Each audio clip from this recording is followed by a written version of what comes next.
አንደርስታንደብል።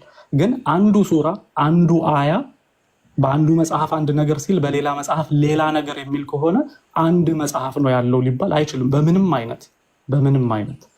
እሱን ነው እኛ እያልን ያለ ነው። ከዛ ደግሞ ኮንትራዲክሽን የሆኑ ደግሞ አሉ። ግጭቶችንም ደግሞ አሳያለሁ። ግጭቶች በአንዱ አነባበብ ላይ እንዲህ ነው ሲል በሌላ አነባበብ ላይ ሌላ ነገር ሲናገር እንመለከታለን። እንደዚህ እያል እንሂድና ወደ ልዩነቶች የተወሰኑ ልዩነቶች እንዳሳይህ ማለት ነው። ሱረቱል በቀራ ላይም ስትጀምር የቁጥር ልዩነት ሀሳቡን ላይ ይጣረሳል ነው አርዲ ሁለቷን መጀመሪያ ያሳየኸኝ መሊክ የሚለውና ማሊክ ወደ አማርኛው ሲተረጎም ራሱ ሀሳቡ ራሱ ይጣረሳል ነው አይደለም? የተለያየ ነው። አንተ አንድ ነገር አንድ አይነት ነው ማየሁኝ የሚለው ነው። እዚህ ጋር አረበኛ የተወሰነ እንትን የምትል ከሆነ ከላይ የተቀመጠችው እሷ እንትኑን ቀይሮታል። ሁለቱንም ላይ ትርጉሙ ነው ትክክል። እዚህ ጋር ግጭት ይጣረሳል ሳይሆን የተለያየ አሁን አንድ መጽሐፍ እኔ አሁን ለምሳሌ ዲያቆን ያሬድ የጻፈው መጽሐፍ አለ አንድ መጽሐፍ አለ ካልከኝ ያን መጽሐፍ የትም ቦታ ብታትመው የመጀመሪያው ምዕራፍ የመጀመሪያው ቃል የሚናገረውን ብዙ ሺህ ኮፒዎች ላይ ሄደ ብትመለከት አንድ አይነት ነው። የተለየ ነገር ግን ካገኘህ ወይ የኮፒ ስህተት ነው ወይ ደግሞ ከዲያቆን ያሬድ ውጭ ሌላ የጻፈው መሆን አለበት እንጂ ዲያቆን ያሬድ የጻፈው አንድ መጽሐፍ ነው። ልዩነት ግን እንደዚህ የምትመለከት ከሆነ አንድ መጽሐፍ ነው ልትለኝ አትችልም በምንም አይነት። ሄደህ አይ ንጉስ እኮ ማለት እኮ ያው ከባለቤትነት ምናምን እያልክ ልታስታርቅ ትችላለህ። እሱ ችግር የለም። ግን ስቲል ልዩነት ነው። ግን እንዲያውም እኔ የሙፈሲርህንም አተረጓጎም ይዤ የመጣሁት ለምንድን ነው ያን ያህል ችግር ባይኖረው ኖሮ አጣብሬ አይ ምን ሁለቱም እኮ እንትናቸው ቅርብ ለቅርብ ነው፣ አተረጓጎማቸው ቅርብ ለቅርብ ነው፣ ችግር የለውም እንደማለት ፋንታ እሱ ምንድን ያለው አይ ይሄኛው ነው ተመራጭነት ያለው አነባበብ the most correct of the two ከሁለቱ የበለጠ ትክክለኛ የሆነው ይሄ ነው ብሎ ነው ሲናገር የምትመለከተው። ወደ ሌሎች ክፍሎች ግን ሄጄ አሁንም በቀራም ሱራ 1 ብለህ ስትጀምር እዚህ ጋር የቁጥር ልዩነቶች አሉ። እዚህ ጋር አሊፍ ላሚም ብሎ ዛሊካል ኪታብ የሚለው በዛው ቀጥሎ ነው የሚሄደው። አንተ ቁርአንህ ላይ ግን ብትመለከት አሊፍ ላሚም ሱራ 2 1 ብሎ ነው። የቁጥር ልዩነቶቹን አሁን ለጊዜው እንለፍና የአምልኮት ችግር አለ ወይ ነው። አሁን እኮ ጥቃቅን የሌለ ነገር ላይ ከምታወሩ እስኪ ፕሊስ ነገሩን ለምን አታወሩዱት ወይ አብዱልሐሚድ አንዴ እዚህ ጋር ሁላችንም አሁን ልንመለስ አይደለም። ጥያቄ ያለው ጥያቄውን ወስዶ እንዲጠይቅ ነው። መመለስ ይቻል አሁን እንዲመልስ ነው። ለምሳሌ ይሄኛውን ቁርአን ላምጣልህና ሱራ 37 12ኛውን አያ ላሳይህ።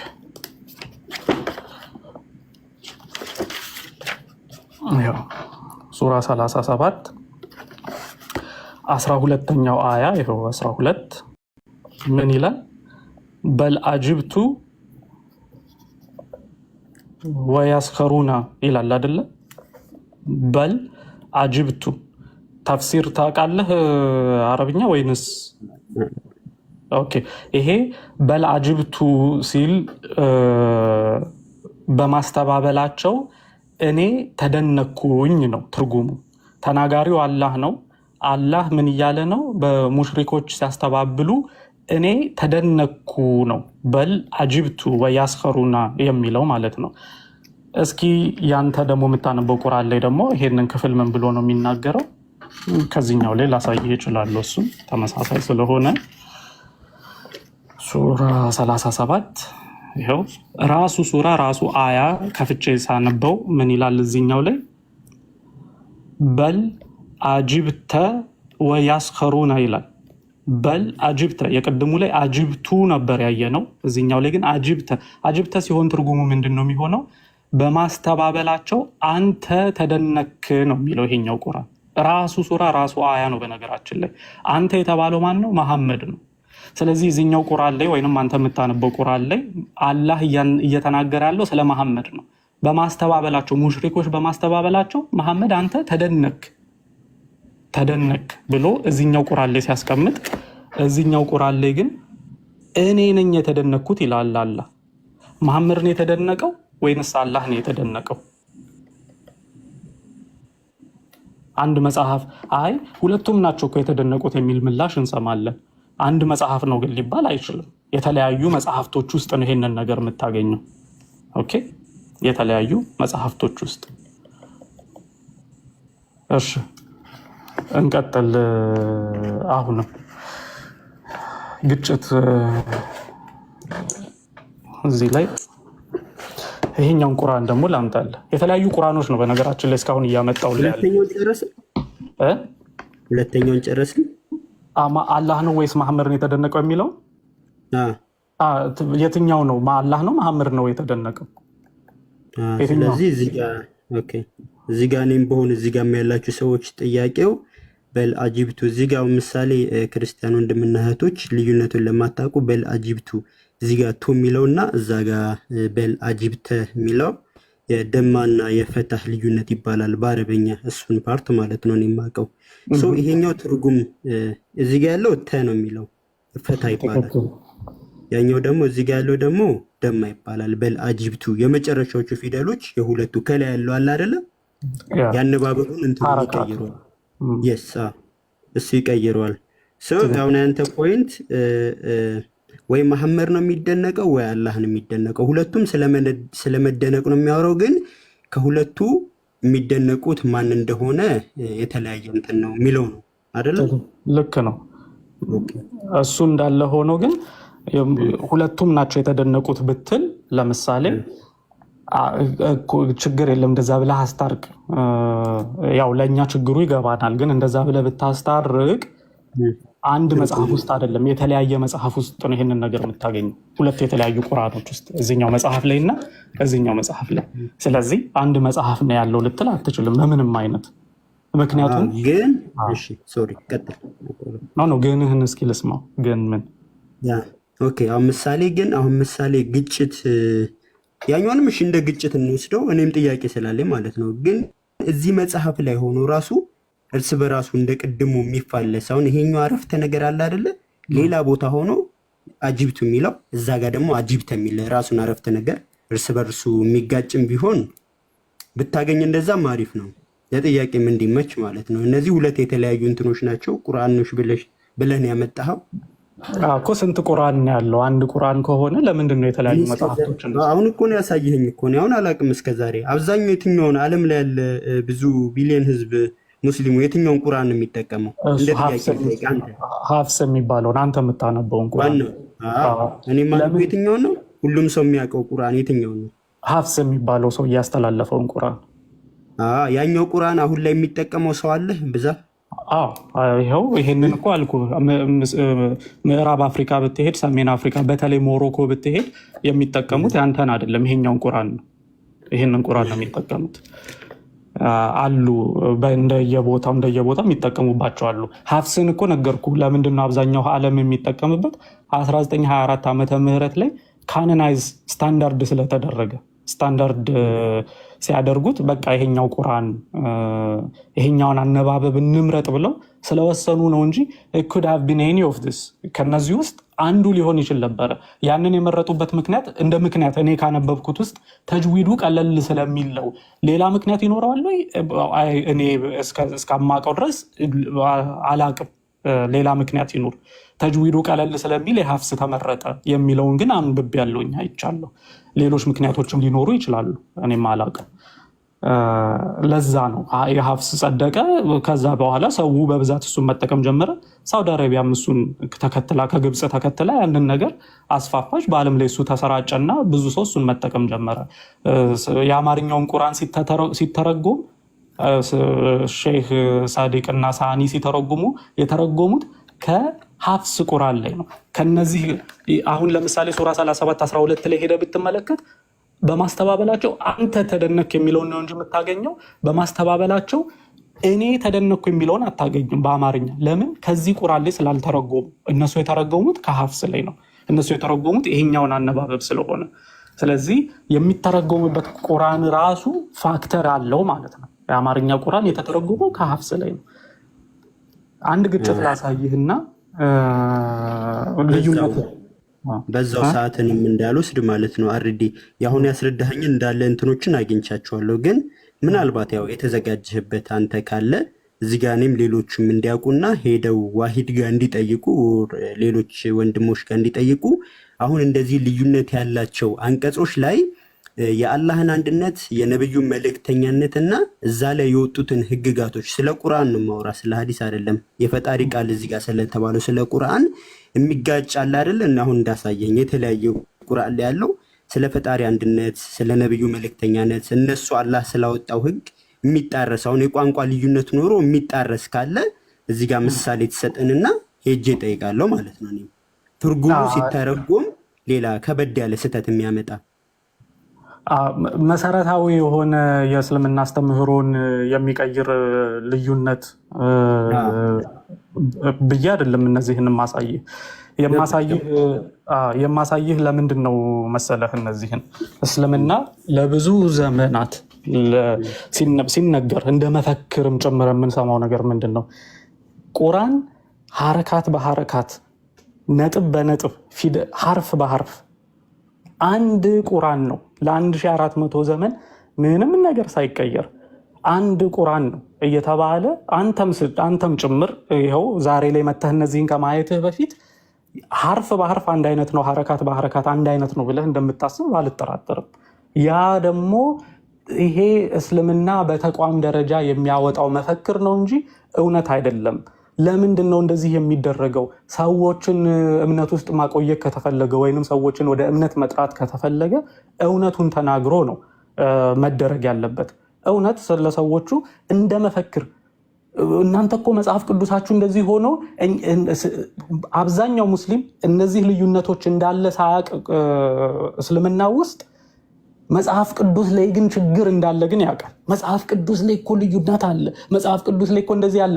አብዛኛው ሙስሊም እኔ እዚህ ላይቭ ላይ ገብቼ የማናገረው ምናልባት ሁሉም ሙስሊም መጽሐፍ ቅዱስ እንደዚህ ሆነ ብሎ ሲናገር ግን ራሱ መጽሐፍ ላይ ግን እንደነዚህ አይነት ችግሮችን እንደነዚህ አይነት ልዩነቶችን እንዳለ ግን አንድ ቀን በህይወቱ ተነግሮት አያውቅም። አንድ ቀን የተለያዩ አነባበቦች በምንም አይነት መንገድ ኤክስፕሌን ያድርጉት ኡስታዞቹ በምንም ግን አንድ ቀን በህይወታችሁ እንዴት የተለያዩ አነባበቦች አሉ ብለው እንዴት አይነግሯችሁ? የሚያውቁ ሙስሊሞች የሉም እያልኩ አይደለም፣ አሉ የሚያውቁ። ስለዚህ ነገር እኮ እናውቃለን። የተለያየ አቀራር አይነትማ እንዳለ የማያውቃለ ብለህ ነው? አይ እንዴ ታዲያ የተለያየ አቀራር አንተ የትርጉም ልዩነት እንዳለው ነው የምታውቀው? የትርጉም ልዩነት እኮ አይደለም እኮ እሱ ነው። አሁን እንድታስረዳኝ እኮ ነው። አሁን አመጣህልኝ፣ ጥያቄ አለኝ። እኔ አሁን በራሴ ጠየቀኝ አይደለም፣ መመለስ አልቻልኩም። ግዴታ መጠየቅ አለብኝ። የኔም ጥያቄ ሆነ አሁን እኮ አንተ ብቻ ሳይሆን ማለት ኤግዛክትሊ እሱን ነው። የትርጉም ልዩነት አለባቸው ውስጣቸው። ይሄንን እንዴት አይነገራችሁም? ለዘመናት ሙስሊም ሆኖ እድሜውን የጨረሰ ሰው እንኳን ሳይቀር እነዚህን ነገሮች የማያውቅ በጣም ብዙ ነው ያለው። እኔ ላይቭ ላይ ብዙ ሙስሊሞች ገብተው መጽሐፍ ቅዱስን አስተምርሃለሁኝ ብለውኝ ስለ መጽሐፍ ቅዱስ ሊያስተምሩ ይህንን ሳሳያቸው ግን አንድ ልጅ አለ፣ ስሙን ማን እንደሆነ አሁን አልመጣልህ አለኝ እንጂ ምን አለኝ፣ በህይወቴ ለመጀመሪያ ጊዜ ነው ይህንን አንተ ጋር ሳይ አለኝ። ግን መጀመሪያ ገብቶ ያለኝ ምንድነው መጽሐፍ ቅዱስህን አስተምርሃለሁኝ ሲል ነበረ። አየህ፣ መጽሐፍ ቅዱስህን አስተምርሃለሁኝ የሚለውን ከየት ነው? አስተማሪዎቹ ቀድመው መጽሐፍ ቅዱስ ስህተት እንዳለበት፣ ችግር እንዳለበት፣ የተለያዩ እንደሆኑ ሲነግሯቸዋል። ግን የአስተማሪ ምን ነው በዛው አጋጣሚ አይ ደግሞ እኮ ቁርአን ላይ በነገራችን ላይ የተለያዩ አነባበቦች አሉ፣ ግን ችግር የለውም እንኳን ብሎ ትንሽ እንኳን እንዴት እችን እንኳን ሳይነገር ያልፋል። እና ይሄ ደግሞ አብዛኛው ሙስሊም ላይ የምናየው ስለሆነ ማለት ነው። አብዛኛው በዚህ አጋጣሚ ምሳሌ ከሙስሊሞችም ኦር ከሌላ ሃይማኖት የሰማሃል አሁን ቁርአን እንደተበረዘ ወይም ደግሞ አንተ ቁርአን ተበርዟል ብለህ ማለት ነው። ልክ ቅድም እንዳልኩ የፈጣሪን ህግጋት፣ የእሱን አንድነት፣ የነብዩን መላእክተኝነት የሚጻረር በዛው ቁርአን ላይ አሁን ካሉትም ቁርአን አለ አይደለ የሚጋጭ ነገር ተበርዟል ብለህ ታምናለህ? በመጀመሪያ የጠፉ ክፍሎች ማአት ሲጀመር ወደዛ ዲቴል ውስጥማ ከወሰድከኝ ብዙ ችግሮች ውስጥ ነው የምንገባው። ለምን ይሄ እነዚህ እኮ አሁን የቀሩት ምንድነው ቅራሪዎች እንበላቸው፣ እነዚህ የቀሩት ቁርአኖች እኮ ከብዙ ማቃጠልና ከብዙ መሰረዝና መደለዝ በኋላ የመጣው መጨረሻው ቅራሪ ነው እንጂ ቁርአን ይሄ ብቻ ነው በረ ማለት እኮ አይደለም። ዑስማን ለምሳሌ ቁርአንን ብለህ ታምናለህ ማለት ነው። አዎ አሁን አንተ ምን ታደርጋለህ? ከቁርአን የቀረ አንቀጽ መሟላት የነበረበት ካለ ብለህ አንድ ስጠኛው ምሳሌ እኔ ምን ልጠይቅ? አንድ የቀረ አሳያለሁ። እሱን ያላለቀ አንቀጽ ብለህ የምታስበው ከፍቻ አሳያለሁ። አንድ ግን ሀሳቤን ልንገርህ እዚህ ላይ ምንድነው ዑስማን ቁርአንን ሰብስቦ ያቃጥል ነበረ። ለምን? ቁርአኖች ላይ ልዩነቶች ስለተገኙ ማለት ነው። የተለያዩ ቁርአኖችን እና ሀዲሱ እንዲያውም የሚለው ምንድነው በተበጣጠሰ ጽሁፍ ምንድነው መጻፊያ ማቴሪያል ላይ የተገኙ ቁርአኖችን ቢሆኑ ወይንም ሙሉ ቅጂ ቁርአኖች እንዲቃጠሉ ከተቃጠሉት ቁርአኖች ውስጥ እንዲያውም የአብደላ ኢብን መስዑድ ቁርአን መሐመድ ቁርአንን ማንበብ ካለባችሁ ቁርአንን መማር ካለባችሁ ከነዚህ ሰዎች ተማሩ ብሎ ከመሰከረላቸው ሰዎች መካከል አንደኛው አብደላ ኢብን መስዑድ ነው። ሁለተኛው ኡበይ ብን ካብ ነው። ሶስተኛው ሙዓዝ የሚባል፣ አራተኛው ሳሊም ነው። እነዚህ አራት ሰዎች ናቸው እንግዲህ ቁርአንን አስተምሩ ያለው። ግን እነዚህ አራቱም ሰዎች ቁርአናቸው አንድም ቦታ ላይ እንዲካተት አልተደረገም። እንዲቃጠል እንዲጠፋ ተደርጎ ኢብን መስዑድ እንዲያውም ትልቅ አሰጣ ገባ ውስጥ ገብቶ ከዑስማን ጋር ቁርአንህን ስጥ አትስጥ በሚል ማለት ነው። እንዲያውም ማነው ኢብን መስዑድ ኢራቅ ያው ኩፋ ውስጥ ዑመር ልኮት ስለነበረ አስተዳዳሪ አድርጎ ቁርአንንም እዛ ያስተምር ስለነበረ የእሱ አነባበብ በስፋት ይነበብ የነበረው ኩፋ ውስጥ ኢራቅ ውስጥ የኢብን መስዑድ ነበር። እና የኩፋ ሰዎችን ምን ብሎ ይነግራቸው ነበረ ኢብን መስዑድ? ቁርአናችሁን ደብቁ፣ አትስጡ። ይሄ ከዘይድም ኮፒ አታድርጉ። ዘይድ ብን ሳቢት ማለት ነው። ያው ኮሚቴ አዋቅሮ ዑስማን በዘይድ እንደገና እንዲጻፍ ስላደረገ ዲቴይል ውስጥ እንዲያው አሁን በጣም ማብራራት ውስጥ እንዳይገባ ብቻ እንደዚህ የጠፉ ቁርአኖች አሉ የተቃጠሉ። ለዚያም ቁርአንን አስተምሮ የተባሉ ሰዎች እንኳን ቁርአናቸው እንዲጠፋ ተደርጓል። እና የእስልምናን ታሪክ ስትመለከት ምን ይለናል? እንዲያውም ኢብን መስዑድ ጭራሽ ቁርአኑ 111 ሱራ ነው የነበረው 111 ሱራ ነው የነበረው። ኡበይ ብን ካብ ቁርአኑ 116 ሱራ ነው የነበረው ብሎ ታሪካችሁ ይነግረናል። እነዚህ እንግዲህ ታላላቅ ሰሃባዎች ናቸው። ሌላም ደግሞ ብዙ ወደ ሺዓ ሶርሶች ደግሞ ከሄድክቶ የሺዓ ሶርሶች ደግሞ ቁርአን ወደ 17000 አያ እንደነበረው ዛሬ ላይ ግን 6000 አንቀጾች 6000 ምናምን አንቀጾች ነው ያሉት የሚለው ብዙ ማስረጃዎች ውስጥ መግባት ይቻላል። ግን አሁን የጠፉ አንቀጾች ለምሳሌ ብለህ ለጠቀስከኝ ይኸው ሀዲስ ማስረጃ ከፍቼ ላሳይህ። ሀዲስ ሳይሆን ከቁርአን አይደለ እያመጣን ያለ ነው። ከቁርአን አሁን አንተ ይህ አንቀጽ ትክክል አይደለም እንዲህ መሟላት ነበረበት፣ ሌላ አንቀጽ ይሄ ሞልቶታል የጎደለውን ብለህ እንድታሳየኝ ቁርአን ላይ ጠፍቷል እያለህ እንዴ ነው የሚያሳየው?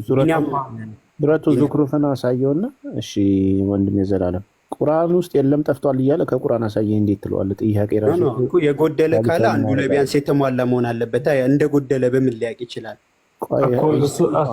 ሊያሳየኝ ከሆነ ያሳየኝ። ወደዛ ከመግባት በፊት የቁርአኑን ጨርሶን ሱረቱ ዙክሩፍ ላይ ያለውን አሳየውና ወደዛ ግቡ። አይሻልም ነው ወይስ ትመለሳለህ? ችግር የለም። ይኸው እሱን ላሳይህና እንደው ብዙ ጊዜ ስለምናየው ብዬ ነው። እሱን ግን ለሱ አዲስ ስለሆነ ምናልባት እሺ፣ ይኸው እዚህ ላይ የከፈትኩት 43ኛው ሱራ ወይንም ሱረቱል ዙክሩፍ የሚባለው ማለት ነው። ያው ሐሚም ብሎ የሚጀምረው እዚህ ላይ በዚህኛው ቁርአን መሰረት 18ኛው አያ ነው። በአንተ ቁርአን ደግሞ 19ኛው አያ የቁጥር ልዩነት ስላለ ነው እዚህ ላይ። ምክንያቱም ይኸው ሐሚም አንድ ብሎ አይደለም የሚጀምረው እዚህ ላይ ሐሚም ብሎ ያንተ ቁርአን ሐሚም ራሷን የቻለች አያ ስለሆነች ነው። እዚህ ላይ ስላልሆነ የቁጥር ልዩነት አለ። ስለዚህ በዚህ ቁርአን 18ኛው አያ ላይ ምን ብሎ ያስቀምጣል? ወጃኢሉል አልመላኢከተ አለዚና ሁም ዐንደ ረህማኒ የሚል አለ እዚህ ላይ። ይሄንን ቃል ላይ ነው ፎከስ ምን ማድረግ የምፈልገው። ዐንደ ረህማን ይላል እዚህ ጋር እንደምትመለከተው ዐንደ ረህማን። እሺ ይሄኛውን ቁርአን ደግሞ እዚህ ላይ ደግሞ ወይንም አንተ የምታነበው ቁርአን ላይ ሄደን 43ኛው ሱራ 19ኛው ይኸው 43ኛው ሱራ አየህ፣ ሐሚም ብላ እዚች ላይ አንድ ትላለች። እዚህ ላይ ግን ሐሚም ብሎ አንድ ሳይሆን በዛው ስለሚቀጥል የቁጥር ልዩነቱ በዛ ምክንያት ነው የሚመጣው። ስለዚህ በዚህ ቁርአን መሰረት 19ኛው አያ ላይ ይኸው እዚህ ላይ እንደምትመለከተው ወጃኢሉል መላኢከተ አለዚነ ሁም ኢባዱ ራህማኒ ትላለች እዚህ ላይ ኢባዱ። ይሄኛው ኢባዱ ነው። ይሄው አይን አለች፣ ባለች፣ ዳላለች በደማ እዚህኛው ቁርአን ላይ ኢባዱ ሲል፣ እዚህኛው ቁርአን ላይ ግን ምን ይላል? አይንዳ ይላል። አይን አለች፣ ኑን አለች፣ ዳል አለች። እዚህ ላይ የሐርፍም ልዩነት ነው የምትመለከተው። እሺ አሁን ምን ታደርግልኛለህ? ከዛ ጋር ከላይ በዛኛው ቁርአን ሸፍነህ ሆኖ ከሱ ላይ አንድ ስቴፕ ብቻ ወጣ። ቆይ አይ ወደዛኛው ሂድና አረፍተ ነገር ወጀአሉል መላኢከቲ ከሚለው ጀምሮ እስቲ አንብበው። ይኸው ወጀአሉል መላኢከተ ለዚነ አለዚነ ሁም ኢንደ ራህማኒ ኢናታ ይላል አይደል? እሺ ጨርሰው። ፎከስ የማደርገው እዚህኛው ላይ ስለሆነ ነው። ገባኝ።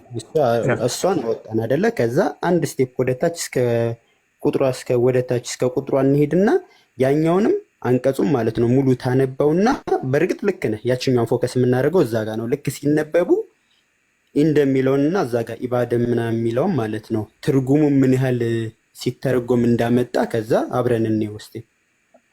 ኖ ሌላ ቦታ ላይ ልዩነት የለማ። ልዩነት ያለው እዚች ቃል ላይ ነው እኮ። ገባኝ። አረፍተ ነገሩ ሁለቱም ሲተረጎም ምን ያህል የቃላት ልዩነት እንዳመጣ እንደተጣረሰ እንድናየው ነው ትርጉሙ ራሱ።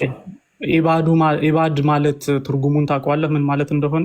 ገባኝ። አረዲ አሳየኸኝ እኮ ሁላችንም እያየኑ እንደሚለውና ኢባድ የሚለውን ማለት ነው። እሱ ትርጉሙን ታውቀዋለህ ወይ ነው የምልህ። አላውቀውም፣ እንድታስረዳኝ እኮ ነው። ወጀአሉ ከሚለው እስከታችኛው ቁጥር ታደርጋለህ። ያኛውንም ሙሉ አንቀጹን ታነበውና አየው ይሄኛው ስለ እንደዚህ ነው የሚያወራው፣ ይሄ ደግሞ እንደዚህ ነው እሱ ልነግርህ ነው። ኢባዱ ማለት ባሪያ ማለት ነው። አብድ ያው አብድ የሚለውን ቃል መቼም ታውቃለህ፣ ባሪያ የሚለውን አይደለ? እሺ ኢባዱ ያው የአብድ ከሚለው ቃል ጋር የተያያዘ ስለሆነ ኢባዱ የሚለው ባሪያ። እዚህ ጋር እየተናገረ ያለው ክፍሉ ምንድን ነው? መላእክቱን የአላህ ባሪያ የሆኑትን መላእክቶች ሴቶች አደረጉ ብሎ ነው ክፍሉ የሚቀመጠው። እዚህኛው አሁን ኢባዱ የሚለው ኢባዱ ራህማን የሚለው የአላህ ባሮች የሆኑትን መላእክቶች ሲል፣ ኢንደ ራህማን የሚለው ደግሞ አላህ ዘንድ ያሉትን መላእክቶች ብሎ ነው የሚተረጎመው። ኢንደ ማለት ዘንድ ማለት ስለሆነ ማለት ነው። አንደኛው ኢባዱ ሲል ባሪያ ነው፣ ኢንደ ሲል ዘንድ ማለት ነው። ስለዚህ ይህንን እዚህ ጋር የምናሳይህ ለምንድን ነው? እስከ ሐርፍ ልዩነት ድረስ የቁርአኖች መካከል ልዩነት አለ። ራሱ ሱራ ራሱን አያ እየተነጋገርን ያለ ነው። አንተ እንዴትም አድርገህ ማስታረቅ ትችላለህ። አይ ኖ አንተ እያስታረክ ነው አይደለም የምልህ። በተለምዶ ሙስሊሞች የሚመልሱትን ምላሽ ስለምናውቅ ነው። አሁን ሄደህ ይሄንን ብትጠይቅ የሚመልሱት ምላሽ ምንድን ነው መሰለህ? አይ ኢባዱም አለ ኢንዳም አለ እኮ አንደኛው ቁርአን የአላህ ባሪያ የሆኑትን ሲል፣ ሌላኛው ቁርአን አላህ ዘንድ ያሉትን ነው። ምንም ችግር የለውም። ያው መላእክቱ አላህ ዘንድ እንዳሉ ይታወቃል፣ የአላህ ባሪያ እንደሆኑ ይታወቃል እያሉ ያብራራሉ። እኛ ማብራሪያ ውስጥ ሳይሆን እየገባን ያለ ነው። አንደኛው ቁርአን ከሌላኛው ቁርአን ላይ ሐርፍ በሐርፍ አንድ አይነት ነው ማለት ግን አትችልም በምንም አይነት። ይሄ ፈጽሞ። ስለዚህ አሁን አንተ የሚሰጡትን መልስ አውቀሃል። የሚሰጡትን መልስ ካወቅከው አይ ችግር የለውም፣ እኔ ዋናው ቃላቱና ሐርፉ መለያየቱን ነው እንጂ ላወጣል የፈለግኩት እዛ ጋር አንቀጾቹና እንዳለ የሚያነበው ሐሳቡ የሚጋጫውን ልታመጣልኝ ትችላለህ ወይ ብዬ ነበር ቅድምም ጀምሮ ስጠይቅ የነበረው። እንደሱ ልታመጣ ትችላለህ? እንደዛ አለ ብለህ ታምናለህ? ያንዳንዱ ቁርአን ላይ በሐሳብ ራሱ የሚጋጫው ምሳሌ እንዳልኩ አሁን ትልልቅ አሁን በፈጣሪ አንድነት ላይ በነብዩ እንትን ላይ አሁን ሲወድ ድንጋጌ ምናምን አሁን እዚህ ጋር እያስረዳ እርስ በርሱ የሚጋጭ ሙሉ አንቀጹ ራሱ ማለት ነው የማይጣጣም።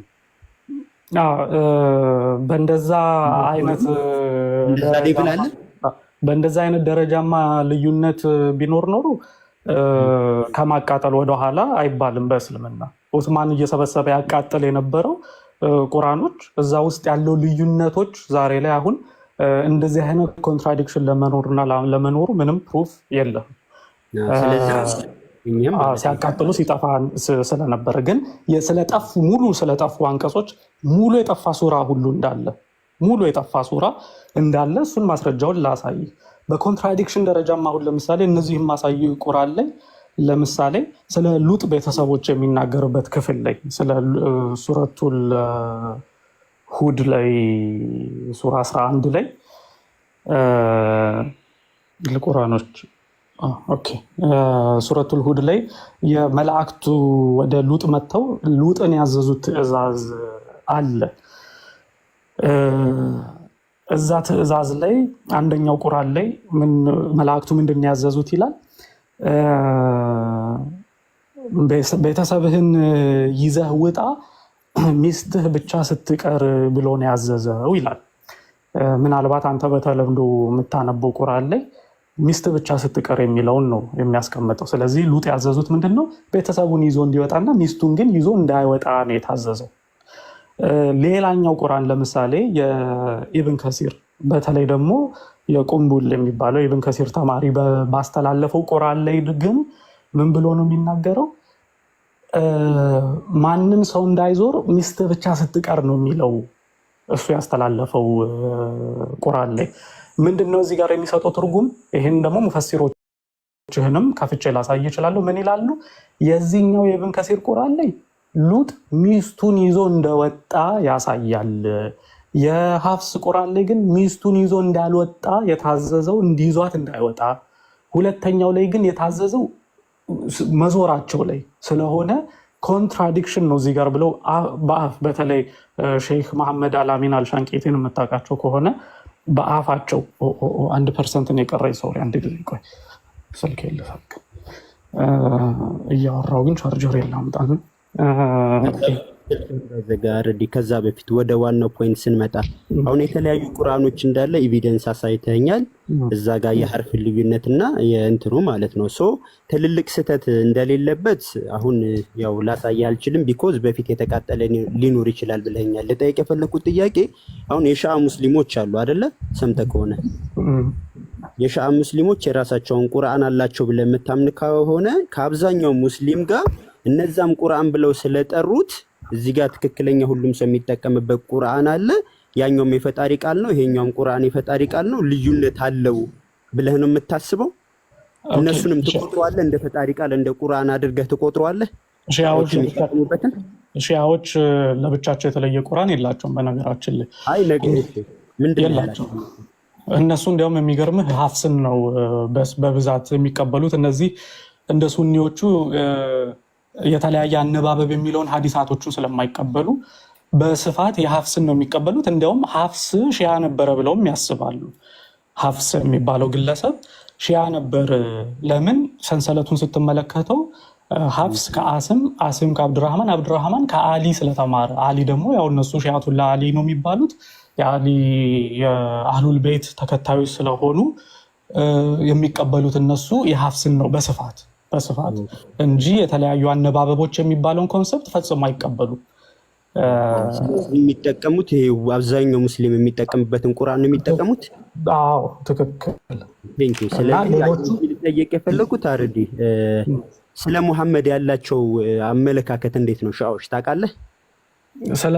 ስለ መሐመድ ሳይሆን ስለ አሊ ላይ ያላቸው ሻሃዳቸውም የሚለየው እነሱ ለምሳሌ ሻሃዳቸውን ሲዘጉ መሐመድ ረሱልላ ብለው አሊይን ወልዩላ ብለው ነው የሚዘጉት ሻሃዳቸውን። አሊ ደግሞ የአላህ ጓደኛ ነው ብለው ይዘጋሉ። መሐመድ ላይ ተቋም የላቸው። ለዚህ እንዳለ አስተምሮቶቹን ይቀበላሉ ነው። ምንድነው ለየት ያደረጋቸው? እነሱ ለየት ያደረጋቸው ምንድነው? ሀዲሶችን ለምሳሌ ሰሃባዎቹን አይቀበሉም። አቡበከርን የመጀመሪያዎቹን ሶስቱን የራሺዱን ካሊፌት የመጀመሪያውን ሶስቱን ካሊፎች አይቀበሉም። አሊ ነበረ ካሊፍ መሆን የነበረበት። ስለዚህ አቡበከር፣ ዑመርና ዑትማን ሸርጥ ሰርተው ነው አሊን ስልጣን ላይ ያላወጡት በማለት ይረግሟቸዋል። እንዲያውም መራገም እነሱን ሁሉ እንደ እምነታቸው አንድ አካል ሁሉ አድርገው ነው የሚወስዱት። እነሱን ብቻ ሳይሆን አይሻን ይረግሟታል። እንረግማታለን ዊከርሰር ነው የሚሉት። ለምንድን ነው አይሻ አሊ ላይ ጦር ከፍታ የግመሉ ጦርነት ላይ ያው ዘምታ ብዙ በ10 ሺዎች የሚቆጠሩ ሙስሊሞች ያለቀበት ጦርነት ስለሆነ አይሻን እንረግማታለን ይላሉ። ከዛ ባለፈ ግን ያው ብዙ የስርዓት ልዩነቶች አሉ፣ የአምልኮ ስርዓቶች ልዩነቶች አሉ። እነሱ ቦታ የሚሰጧቸው ነገሮች አሁን ቁርአን ምንድን ነው በኢማም ነው የሚመሩት እነሱ ኢማሞች አይሳሳቱም ብለው ነው የሚያምኑት። ብዙ ልዩነቶች አሁን እዛ ውስጥ መግባት አያስፈልግም። ስለ ቁርአን እኮ ነው የሚዋረድ። ቁርአንን 100% ይቀበላሉ? አዎ 100% ይቀበላሉ። ግን የሚናገሩት ነገር ምንድን ነው መሰለ፣ ሁሴን የተናገረው ንግግር አለ ይላሉ። ቁርአን ከዚህ በላይ ነበረ።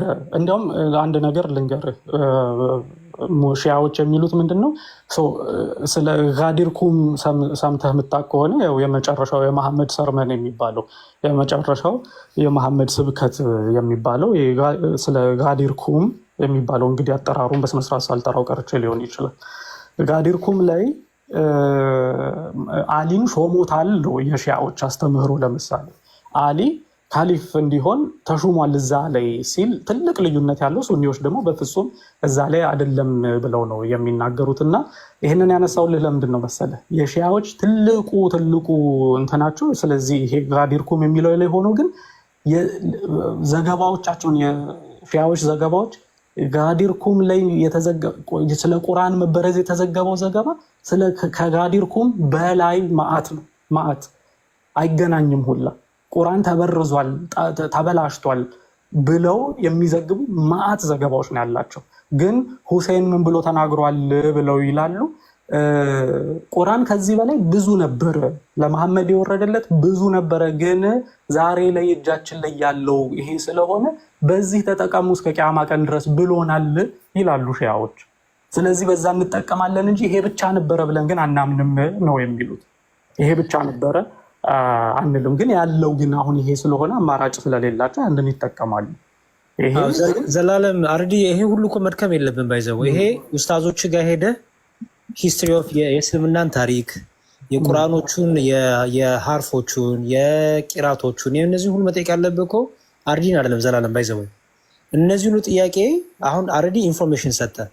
ይህን ደግሞ ሄደ ኡስታዞችን ዲቨሎፕ አድርጎ ጠይቃቸው፣ ሴም ኮሽን ጠይቃቸው። ምክንያቱም አርዲ ክርስቲያን ነው። የእስልምናውን ታሪክ ደግሞ እነሱን ቻሌንጅ እያደረግ ጠይቅ። እንዲሁም አረዲ ስላነበብን ይህን ሁሉ የሚያስረዳ አለንበት። ሙስሊም ነን የሚሉትን ግን ሄደ በደንብ ጠይቃቸው። እንደሱ ነው የሚሻል ኢንፎርሜሽኑን ካገኘ በኋላ። ኦኬ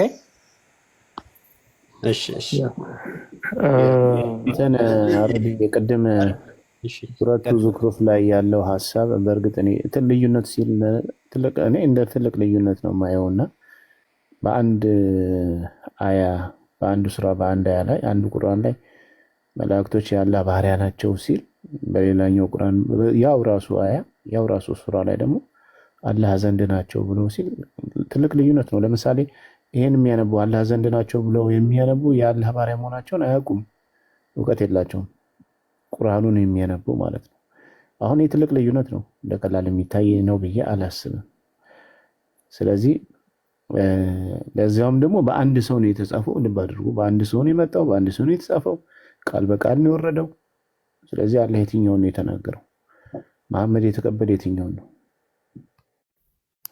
የቱን ነው የተቀበለው? ከአላህ ዘንድ ናቸው የሚለውን ነው የተቀበለው ወይስ የአላህ ባሪያ ናቸው የሚለው? ይሄ ቀላል አይደለም።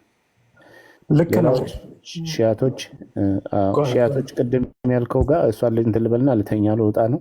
ሺያቶች የሚሉት ቁርአን 17,000 ቨርስ ነበረው ለመሐመድ ሲመጣ እና አቡበከር ነካክተውት ነው።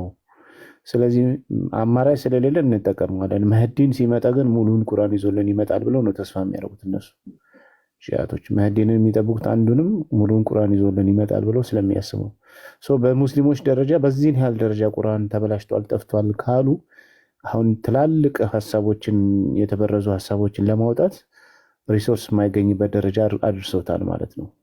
ስለዚህ አይተህ ከሆነ በብዛት ሺዓዎች ሲሰግዱ ራሱ አሰጋገዳቸው የአምልኮ ስርዓታቸው ራሱ እኮ በጣም ልዩነት አለው እኮ።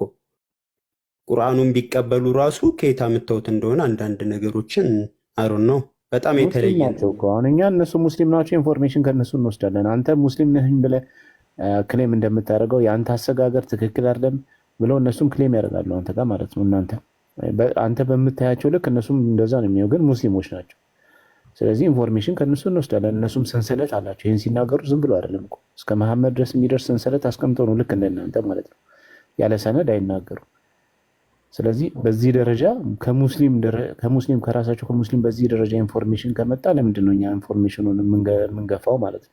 እንገፋው አንችልም እኮ። አሁን አንተ ኤቪደንስ ከማንኛውም ቦታ ስላገኘህ በቃ ያኛውም ስህተት ቢሆን እነዛ ሙስሊሞች ስለሆኑ ከማንኛውም ነው ወይስ አሁን ምሳሌ ጠይቀህ አንተም ከማንኛውም ቦታ አይደለም እኮ የተገኘው ከሙስሊሞች ነው እኮ የተገኘው። ከማንኛውም ቦታ ሳይሆን የራሳቸው ሙስሊሞች ቁርአንን ይዘው አላህ አምላኬ ነው የሚሉት ነብዩ መሐመድ ነብዬ ነው የሚሉት ብለው ክሌም የሚያደርጉ ሙስሊሞች ራሳቸው አንተ ሙስሊም እንደ ሙስሊም ላታያቸው ትችላለህ። እነሱ በማስረጃ በሰነድ አስደግፈው ነበሩ። ግን ሻዎች ታውቃለህ? እሱም ብቻ ኤቪደንስ አምጣልኝ እስቲ። በፊት ሻዎች መቼ ነው የተጀመረው የሻ እምነት? ወይኔ ወንድም አሁን የሺዓ እምነት መች ተጀመረ? የሺዓ እምነት ከመጀመሪያውም ጀምሮ ነበር። ከአሊ አይደለም እነሱ እንትን እምነት የሚመዘዘው ወንድም። ነብዩ መሐመድ እያሉ ሻዎች ነበሩ ማለት ነው። እና ዋህብያስ ነበር እንትንስ ነበር። አይ እንትንስ አይ ነው ነበረ በዛ ሰዓት እኮ እስልምና የለም ያለው እኮ አሁን ከዛ በኋላ ነው ክፍፍሉ የመጣው አይደለ እንዴ? መሐመድ ምን ነበር እስቲ አንተ? መሐመድ ምንድን ነው? ሱኒ ነበር ሺዓ ነው? መሐመድ ሱኒ ነው ሺዓ ነው? ሱኒ ነው እንጂ ምን ሻአ እኮ የሚባል እኮ በፊት አይታወቅም። መሐመድ ሱኒ ነው? ሻአ የሚባል ይታወቃል እና ሻአ ነው አልነበረም ወንድሜ። እሺ ሱኒ ነው አልኩህ። ቆይ ሶሪ፣ ምናልባት ከራሴ የተሳስቼ ሊሆን ይችላል። ሱኒ ነው አልከኝ። ሁለቱን እንደ ምርጫ ስላቀረብክልኝ ሊሆን ይችላል። እና እሺ ምንድን ነው ታዲያ መሐመድ? እሱን እርግጠኛ ስላልሆንኩኝ አልነግርህም። ታዲያ እኮ እሱን እኮ ነው ሱኒ ግን እንዳልሆነ በፊት በእነሱ ጊዜ ከመሐመድ ሞት በኋላ ነው። እሺ አሁን እሱ አይደለም ከመሐመድ ሞት በኋላ ነው ሺዓም ሱኒም እያሉ መከፋፈል የመጣው ማለት ነው። ስለዚህ ኤቪደንስ ጠይቀን አሁን ትክክለኛ ብለን የምንወስደው በእሳቸው ጊዜ ሁለቱም ከነበሩ ኦኬ፣ ሻዎችም በእነሱ ጊዜ ነበሩ ከነሱ መረጃ እንወስዳለን ብለን ነው። ግን ሻአ ከጊዜ በኋላ የመጣ ከሆነ አይደለም። እነዛው እኮ ነው የተከፋፈሉት ወንድሜ። ይኸውልህ እዛው እኮ የመጀመሪያዎቹ እኮ አይደለም። ለምሳሌ እና አቡበከርን የሚከተሉ ሱኒ ተባሉ። የእነ አሊን በእነ አሊ መንገድ ደግሞ ሄዱ እና አሊን የሚከተሉ ደግሞ ሺዓ ተባሉ። ከመቼ በመሐመድ ጊዜ ነበር። አሊ በመሐመድ ጊዜ አልነበረም? አሊ በመሐመድ ጊዜ አልነበረም? እና እሱ ባለ ጊዜ ሻዎች ነበሩ ነው የምትለው? በዛ ጊዜ ሱኒ ሺዓ የሚባል የለም። አልገባውም። ዘላለም አንድ ግሩፕ ለሁለት ተከፍሎ ነው። ለምሳሌ አንድ ፖለቲካ ፓርቲ ቢኖርና ያ ፖለቲካ ፓርቲ ለሁለት ቢከፈል መጀመሪያ የነበረው የትኛው ነው አትልም። ሁለቱም መጀመሪያ የነበሩ ናቸው። ሁለቱ ግን ለሁለት ተከፈሉ። እንዲያውም የሚገርምህ ነገር የሀዲስ ሰንሰለት የመጣበት ምክንያት ራሱ ሱኒን የዘገበው ወይንስ ሺዓን የዘገበው የሚለውን ለመለየት ነው እኮ መጀመሪያ ላይ ከሱኒዎቹ ሺዓዎቹ የዘገቡትን ላለመውሰድ፣ ሺዓዎቹ ደግሞ ሱኒዎቹ የዘገቡትን ላለመውሰድ አንድ የነበረ ግሩፕ ነው ለሁለት የተከፈለው።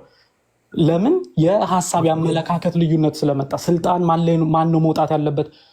እንትኖችም ሺዓዎችም ሰሃባዎች አሏቸው፣ እንትን የሆኑ ሺዓ የሆኑ ሺዓዎቹ ሰሃባዎች አሏቸው፣ ሱኒዎቹም ሰሃባዎች አሏቸው የሚከተሏቸው፣ እነዛም ሰሃባዎች አሏቸው የሚከተሏቸው። አርዲ የምትለኝ ብዙ ቢሊዮን ህዝብ የሚከተለው ራሱ ከዛ በኋላ የመጣ ነው እንጂ በነብዩ መሐመድ ሰለላሁ ዐለይሂ ወሰለም ጊዜ አልነበረም እያልክ ነው። ሁለቱም ከዛ በኋላ የተፈጠረ ዘላለም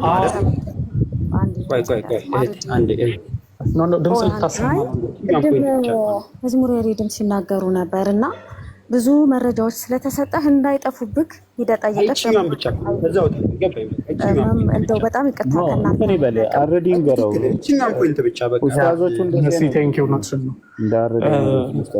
ጣታችሁንም እንዳልወስድ አሁን ይችኛውን ፖይንት ብቻ። እነዚህም አሁን ብዙ ቢሊዮን ህዝብ የሚከተለው ከዛ በኋላ የመጣ ነው፣ በፊት አልነበረም። ምንም ጥያቄ የለውም። ለምንድን ነው በኋላ የመጣ ነው የምልህ ግሩፑ ለሁለት በመከፈሉ ነው እንጂ መጀመሪያ ላይ ይሄኛው ነው ይሄኛው ነው የሚባል አይደለም። ለሁለት ተከፈሉ። ለምሳሌ አሁን ኦትማንን የገደሉት እኮ ሙስሊሞች ናቸው። እነሱ ካርጃይት የሚባሉ ሙስሊሞች ናቸው። ሺዓ አሁን የተነሳው እነዚህ ካርጃይት ከሚባሉ ግሩፖች ውስጥ ነው ተብሎ ነው የሚነገረው። ካርጃይቶች ኦትማንን ሲገሉት ምን ክስ ያቀርቡበት ነበር? ከገደሉበት ዑትማን ሶስተኛው ካሊፍ ነው እንግዲህ ከገደሉበት ምክንያቶች ውስጥ አንደኛው እንዲያው ምንድን ነበረ? ቁርአንን ነካክተሃል የሚል ሁሉ ክስ ነበረበት። ይሄ እንግዲህ መሐመድ ከሞተ ከ20 ምናምን ዓመት በኋላ ማለት ነው። በ654 ዓመተ ምህረት ነው ዑትማን የተገደለው እና ስለዚህ ቁርአንን ነካክተሃል ብለው ገለውት በዛው እነ ሙአዊያ ደግሞ አሁን ለምሳሌ ከአሊ ጋር ከፍተኛ ጦርነት ያደርግ ነበረ። የመሐመድን የልጅ ልጆች ሐሰንና ሁሴይንን ያስገደለ ሙአዊያ ነው። አሁን እሱ ሱኒ ነው ይላሉ እነሱ። ካርባላ ላይ ሁሴይን እንግዲህ እንደማይሆን አድርገው ገለው እንትን ያለፉት ሱኒዎች ናቸው ነው የሚሉ ሺያዎቹ። ሱኒዎቹ ደግሞ አይ ማንም ምንም አልነበሩም፣ ያው በሙስሊም ስም ብቻ ያሉ ሰዎች ናቸው ነው የሚሉት።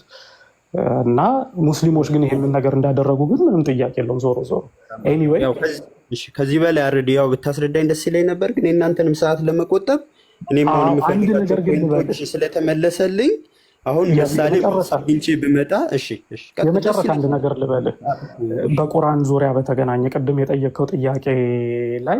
ስለዚህ ከፍተኛ የሆነ ልዩነት የለም በመካከላቸው ማለት ነው እንደዚህ ነው ብለህ ላነሳኸው ላይ የእኛ ክሌም እኮ ምንድን ነው መሰለህ፣ እንዲያው ጭራሽ ሙስሊሞች ቁርአን የሚባል ነገር የላችሁም ነው ክሌማችን። ለምንድን ነው ቁርአን የሚባል የላችሁም የምንለው? ቁርአን ከአላህ ቃል በቃል አላህ ሀ ሲል ሀ ተብሎ የተጻፈ ለሲል ለተብሎ የተጻፈ መጽሐፍ ነው የምትለኝ ከሆነ የትኛው ነው ከዚህ ውስጥ ሀ ሲል ሀ ወይንም ሰሌዳው ላይ ተጽፎ ያለው ሰማይ ኡማል ኪታብ ላይ ላህል ማፉዝ የሚባለው መቼም ታውቃለህ አጠራሩን። እንግዲህ አረብኛውን ያው ይቅር ትልኛላችሁ፣ ግን ኡማል ኪታብ የሚባለው ሰሌዳ ላይ የተጻፈው ግን የትኛው ነው? አላህ ሀ ሲል ለመሐመድ ሀ ተብሎ የተሰጠው ቁርአን የትኛው ነው? እነዚህ ውስጥ 20 ቁርአኖች በትንሹ በነገራችን ላይ ዲቴል ውስጥ ብዙ እኮ አልገባውልህም፣ ግን አሉ። ለአንተ እንጂ እንዳልኩ ብታስረዳኝ ደስ ይለኛል። አሁን ምን እናደርጋለን? አሁን የሰጠኝ የቤት ስራ አለ፣ ለራሴም እዚህ ጋርም ላሉት ሰዎች እጠይቃለሁ። ሰው አጋጣሚ መልሱን አግኝቼው እኔ ያገኛለሁ ብዬ ነው መልሱን ተስፋ የማደርገው።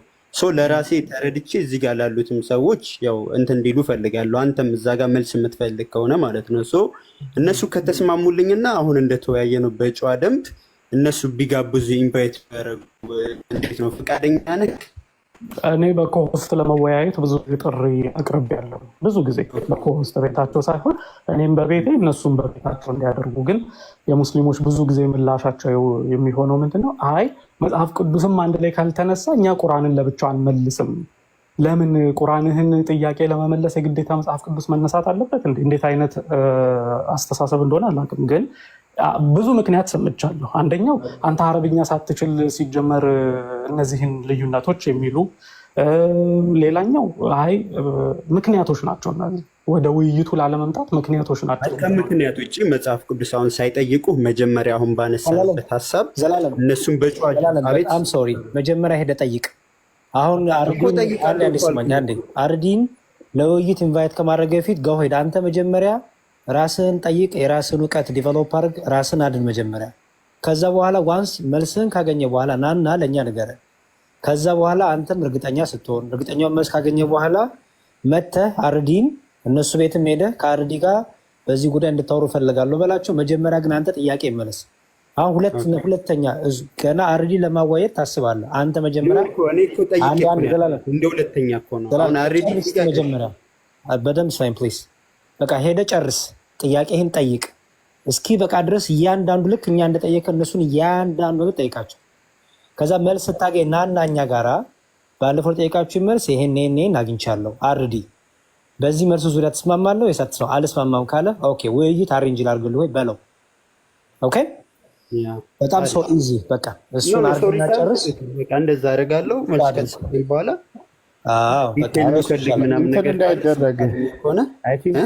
አልሬዲ ብዙ ጊዜ ውይይት በዚህ ላይ ጠርተዋል፣ ሊመጡ አልቻሉም። መጨረሻ ላይ ራስ ምታት ነበረ። በመጽሐፍ ቅዱስም በቁርአን መወያያለሁ ብሎ ነበር። አልሬዲ እሺ ብሎ ነበር። መጨረሻ ላይ ደግሞ ከተስማሙ በኋላ ራስ ምታት ትቼዋለሁ አልፈልግም ብሎ በዛው ጠፋ፣ በዛው ሮጧል ማለት ነው። ኒሃው ያለው ነገር ይሄ ነው። አይወያዩም፣ ባይዘዌ በዚህ ነገር ላይ አይወያዩም። ለማንኛውም ጠይቃቸው። አይወያይም። አንተ ለምን ትወስናለህ በሱ? ኤኒዌይስ አሁን ሰዓቱን አላርዝመው። ያሬድ ከ3 ዓመት በላይ ከ2 ዓመት በላይ ሆነ። ቢኒ ቆይ ከአንተ ጋር ያሬድ አሁን መጀመሪያ ለጠየቅኩ ጥያቄ ያው አንተ በራስ መልስ ሰጥተኛል፣ አመሰግናለሁ። እዚህ ጋር በራሴ መልስ አልሰጠውም። አንዴ ቆይ ዘላለም፣ በራስህ ያው ካንተ የምፈልገውን አግኝቻለሁ ለማለት ነው። አንዴ ቆይ ዘላለም፣ ያሳየሁህ መጽሐፍቶቻችንን ገልጬ ነው ያሳየሁህ፣ ትምህርታችንን ገልጬ ነው ያሳየሁህ። ከራሴ አልሰጠውም። በእኛ በራስ የሚባል ትምህርት የለም። አንድ እሱ እኔ ያሳየሁህ ከመጽሐፍቶቻችን እንዴት አድርገው ያንን ክፍል እንደሚፈቱት፣ እናንተ ግን ተጋጨ ብለው በውሸት ጻፈውን መጽሐፍ ይዘ ነው አንተ መስሎክ ነው። እኛ ጋር ስመጣ ግን ይሄ ነገር ውሸት እንደሆነ ከላይም ከታችም ወደኋላ የሚያደርግን ስናንበው አገኘ ነው። አሁን ደሴምቲንግ አንተ አንብብ ብለህ ሰጠኸኝ ገና እኮ አንደርስታንድ ችግር የለውም። አንተ አንብበህ መረዳት አለመረዳት እሱ ሀብት ዩ እኔ ከኔ የሚጠበቀው ምንድን ነው? ትምህርቴን ክርስቲያናዊ ትምህርቱን በመረጃ መስጠት ማለት በቃ ዳስት። አንተም ልክ ደግሞ እስልምናን የጠየቅን ጥያቄ አለ። ኦኬ እስልምና ላይ ቁርአን ይጋጫል የሚል ሀሳቦች አንስቼላለሁ። እንትኖች ሰጥቻለሁ፣ ሱራዎች ሰጥቻለሁ። አሬ ደግሞ የቁርአን አይነቶችን ሁሉ ሰጠ። እነዚህን ሁሉ ሰብስበ አሁን እነሱ ሺአ ምናምን እነዚህን ሁሉ ኤቭሪቲንግ አሬድ የጠየቀው ኡስታዞችን ሄደ ጠይቅ። ይሄን ማወቅ እፈልጋለሁ በላቸው፣ ቻሌንጅ አድርጋቸው። ምክንያቱም ኡስታዝ አንተ ሙስሊም ነኝ ስላልክ ኡስታዞች ሄደ መጠየቅ አለብህ። ይሄ ክርስቲያኖች ጋር መታረል መጠየቅ ያለብህ እውነቱን ለመናገር ከዛ በኋላ ኮምፔር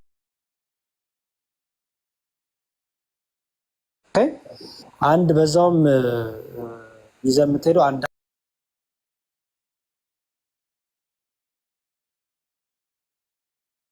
አንድ ላክ ነው። ዘላለም አቤት፣ ወደ መርያም የተላከው አንድ መልአክ ነው ወይስ ብዙ መልአክ ነው? እኔ አንድ አንቀጽ ላይ የማውቀው ያው ገብርኤል እንደተላከ ነው። ሌላ ላይ ግባ እስቲ ያሳያለሁ ካልከኝ አላውቀውም።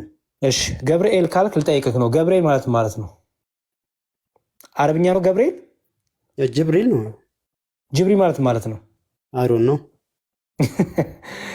አሁን ይሄ ነው በቃ ማወቅ ወዳችሁ ያላችሁት እኮ እኔ እንጃ እኮ አልኩህ እኮ። ወይስ ከራሴ መልስ እንድሰጥ ነው የምትፈልገው? ኖ ቆይ ስማኝ። ይኸውልህ እያስለመዷችሁ ያሉት አሁን ገብርኤል ትላላችሁ፣ ኢሳ ምንድነው ኢየሱስ ትላላችሁ፣ ምናምን ትላላችሁ። ኢትስ ኦኬ። ግን ትርጉሙን እያወቃችሁ ትርጉሙን ካወቃችሁት ከእስልምና ያስወጣችኋል። እኔ እሱን አይ ዶንት ቲንክ አንደርስታንድ እያደረጋችሁ አይደላችሁ ሙስሊም ወገኖቻችን። ገብርኤል ማለት ኤል የሚለው የእግዚአብሔር ስም ነው። ኦኬ ኤል በመላእክቱ ላይ ኤል የሚል የእግዚአብሔር ስም፣ ሚካኤል፣ ገብርኤል፣ ሩፋኤል፣ አየኸው፣ ራጉኤል፣ ኤል የሚለው የእግዚአብሔር ስም ነው። ምክንያቱም መላእክት በራሳቸው ስም የላቸውም። የእግዚአብሔርን ባህሪ፣ የእግዚአብሔርን ችሎታ፣ የእግዚአብሔርን ሰሪነት የሚገልጥ ምክንያቱም መላእክት የእግዚአብሔር ክብር መገለጫዎች ናቸው። ስለዚህ ስማቸው የራሳቸው ሳይሆን መጠሪያቸው ሳይሆን የእግዚአብሔርን ኃይል የእግዚአብሔርን ባህሪ አዳኝነቱ የሚገለጥበት ነው ስማቸው። በእስልምናው ጅብሪል የአላህን ባህሪ ያዘ ነው ወይም የአላህ መገለጫ ነው። አሮን ነው አላውቅም። ስለዚህ ያየው እሱን ነው እያልኩ ያለሁት። አሁን ዝም ብሎ አንዳንድ ሙስሊሞች ድርቅ ብለው በቃ ኢየሱስም ኢሳ ነው ገብርኤልም ጅብሪል ነው ይላሉ። which is wrong። ምክንያቱም ትርጉሙ በጣም ነው ከእስልምና የሚያስወጣችሁ። እሱ እንድታውቀው ፈልጋለሁ። ከእስልምና ምኑን የሚያስወጣው? እየጠበኩ እኮ ነው። ንገረኛ። የመላእክት ጅብሪል ምንድን ነው የሚያስወጣው ከእስልምናው? ምሳሌ ሙስሊሞች ቢያውቁት። ገብርኤል ካልክ ነው ያልኩት። ገብርኤል ካልክ ነው ያልኩት። እንዲገባህ እኮ ነው እዚህ ጋር ያው እንጂ ጅብሪል እንደሚባል ማንም ያውቀዋል እኮ። ጅብሪል ካልክ መብትክ ነው። እኔ እሱ ስለ ጅብሪል እኮ አይመለከተኝም። ገብርኤል ካልክ ግን አላህ ጋር ወደ እስልምናውን ገብርኤልን አጠጋጋለሁ ካልክ ገብርኤል ማለት አንደኛ የእግዚአብሔር ኃያል ስራ፣ የእግዚአብሔር ድንቅ ስራ የሚል ትርጉም አለው። የአላህ ድንቅ ስራ ተብሎ የተረጎመ መልአክ አለ። ስለዚህ በቃ ካሁን በኋላ ጅብሪል እያላችሁ ነው እንጂ መጥራት ያለባችሁ ገብርኤል የሚል ክርስትና ላይ እንደተጠቀሰው መጥራት የለበትም ነው አደለ? ንገረኝ ጅብሪል በለሽ የጅብሪልን ትርጉም ንገረኝ። ኦኬ እኮ አላቅም እኮ አልኩህ እኮ። እሺ ቶሽ የእስማኤል በነገራችን ላይ አንድ ጥያቄ ስጠይቀኝ ከራሱ መልስ ይሰጠኛል ብለህ እንትን እንዳትል። ለምን ምንም አይነት ማላውቀውን እርግጠኛ እዚህ ጋር ሚስቴክ ጅብሪል ማለት ነው ጠይቅ። ጅብሪል ማለት ትርጉም ምንድን ነው እና ገብርኤል ማለት ትርጉም ማለት ነው በላቸው። አይ ስሙ እኮ አንድ አይነት ካሉ ውሸት ነው። ኦኬ ትርጉም ስላለው ገብርኤል ለምሳሌ እስማኤል ማለት ነው። አሁንም አላቅም በቃ ጥሩ። እሺ ወደ ሱራው ልመለስ። ወደ መርየም የተላከው ማን ነው? ጅብሪል ነው አይደል? እሺ ቁርአኑ እርስ በርሱ ሲጋጭ ላሳይ። አሁን አንዴ ትልቁ ላድርግ መስያው እችላለሁ እንዴ?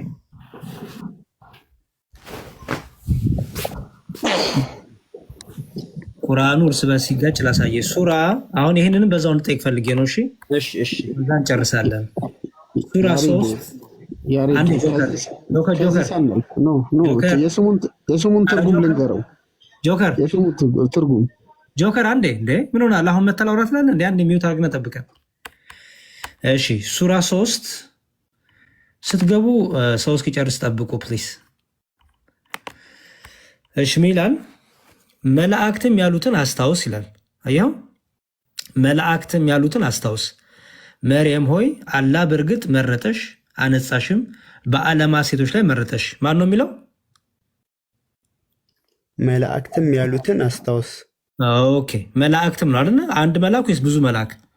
መላእክትም ያሉትን ማለት ያው እነሱ መላእክቶች ያሉትን አስታውስ። ብዙ መላእክት አይደል? በዛው ዝቅ ብለህ ቁጥር 45 ላይ ይላል መላእክትን ያሉትን አስታውስ። መርየም ሆይ አላህ ከእርሱ በሆነ ቃል ስሙ አልመሲህ ኢሳ የመርየም ልጅ በዚህ ዓለምና በመጨረሻ ዓለም የተከበረ ከባለሟሎች ይላል። ስለዚህ አሁንም ወደ መርየም የተላከው እዚህ ጋር ስንት መልአክ ነው ማለት ነው? ብዙ መልአክ አይደል? መላእክት ያሉትን አስታውስ። እሺ ብዙ መልአክ ወይስ አንድ መልአክ? መላእክት ካለ እንግዲህ ያው የኔን አረዳድ ከሆነ የምጠይቀኝ እንደ እንትን ነው።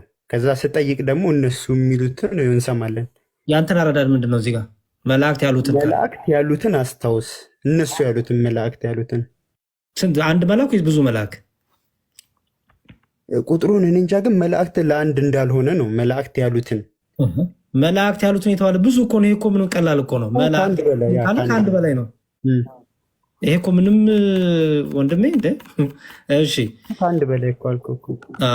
ሱራ 19 ላይ ደግሞ ሱራ 19 ከ17 ጀምሮ እንዲህ ይላል ከእነርሱ መጋረጃን አደረገች መንፈሳችንንም ጅብሪልን ወደ እርሷ ላክን ይላል በቅንፍ ለእርሷም ትክክለኛ ሆኖ ተመሰለላት እያለ ይቀጥልና ንግግራቸው ይቀጥልና እኔ ንጹሕ ልጅ ለአንቺ ልሰጥሽ ለጌታሽ መልእክተኛ ነኝ አላት ይላል።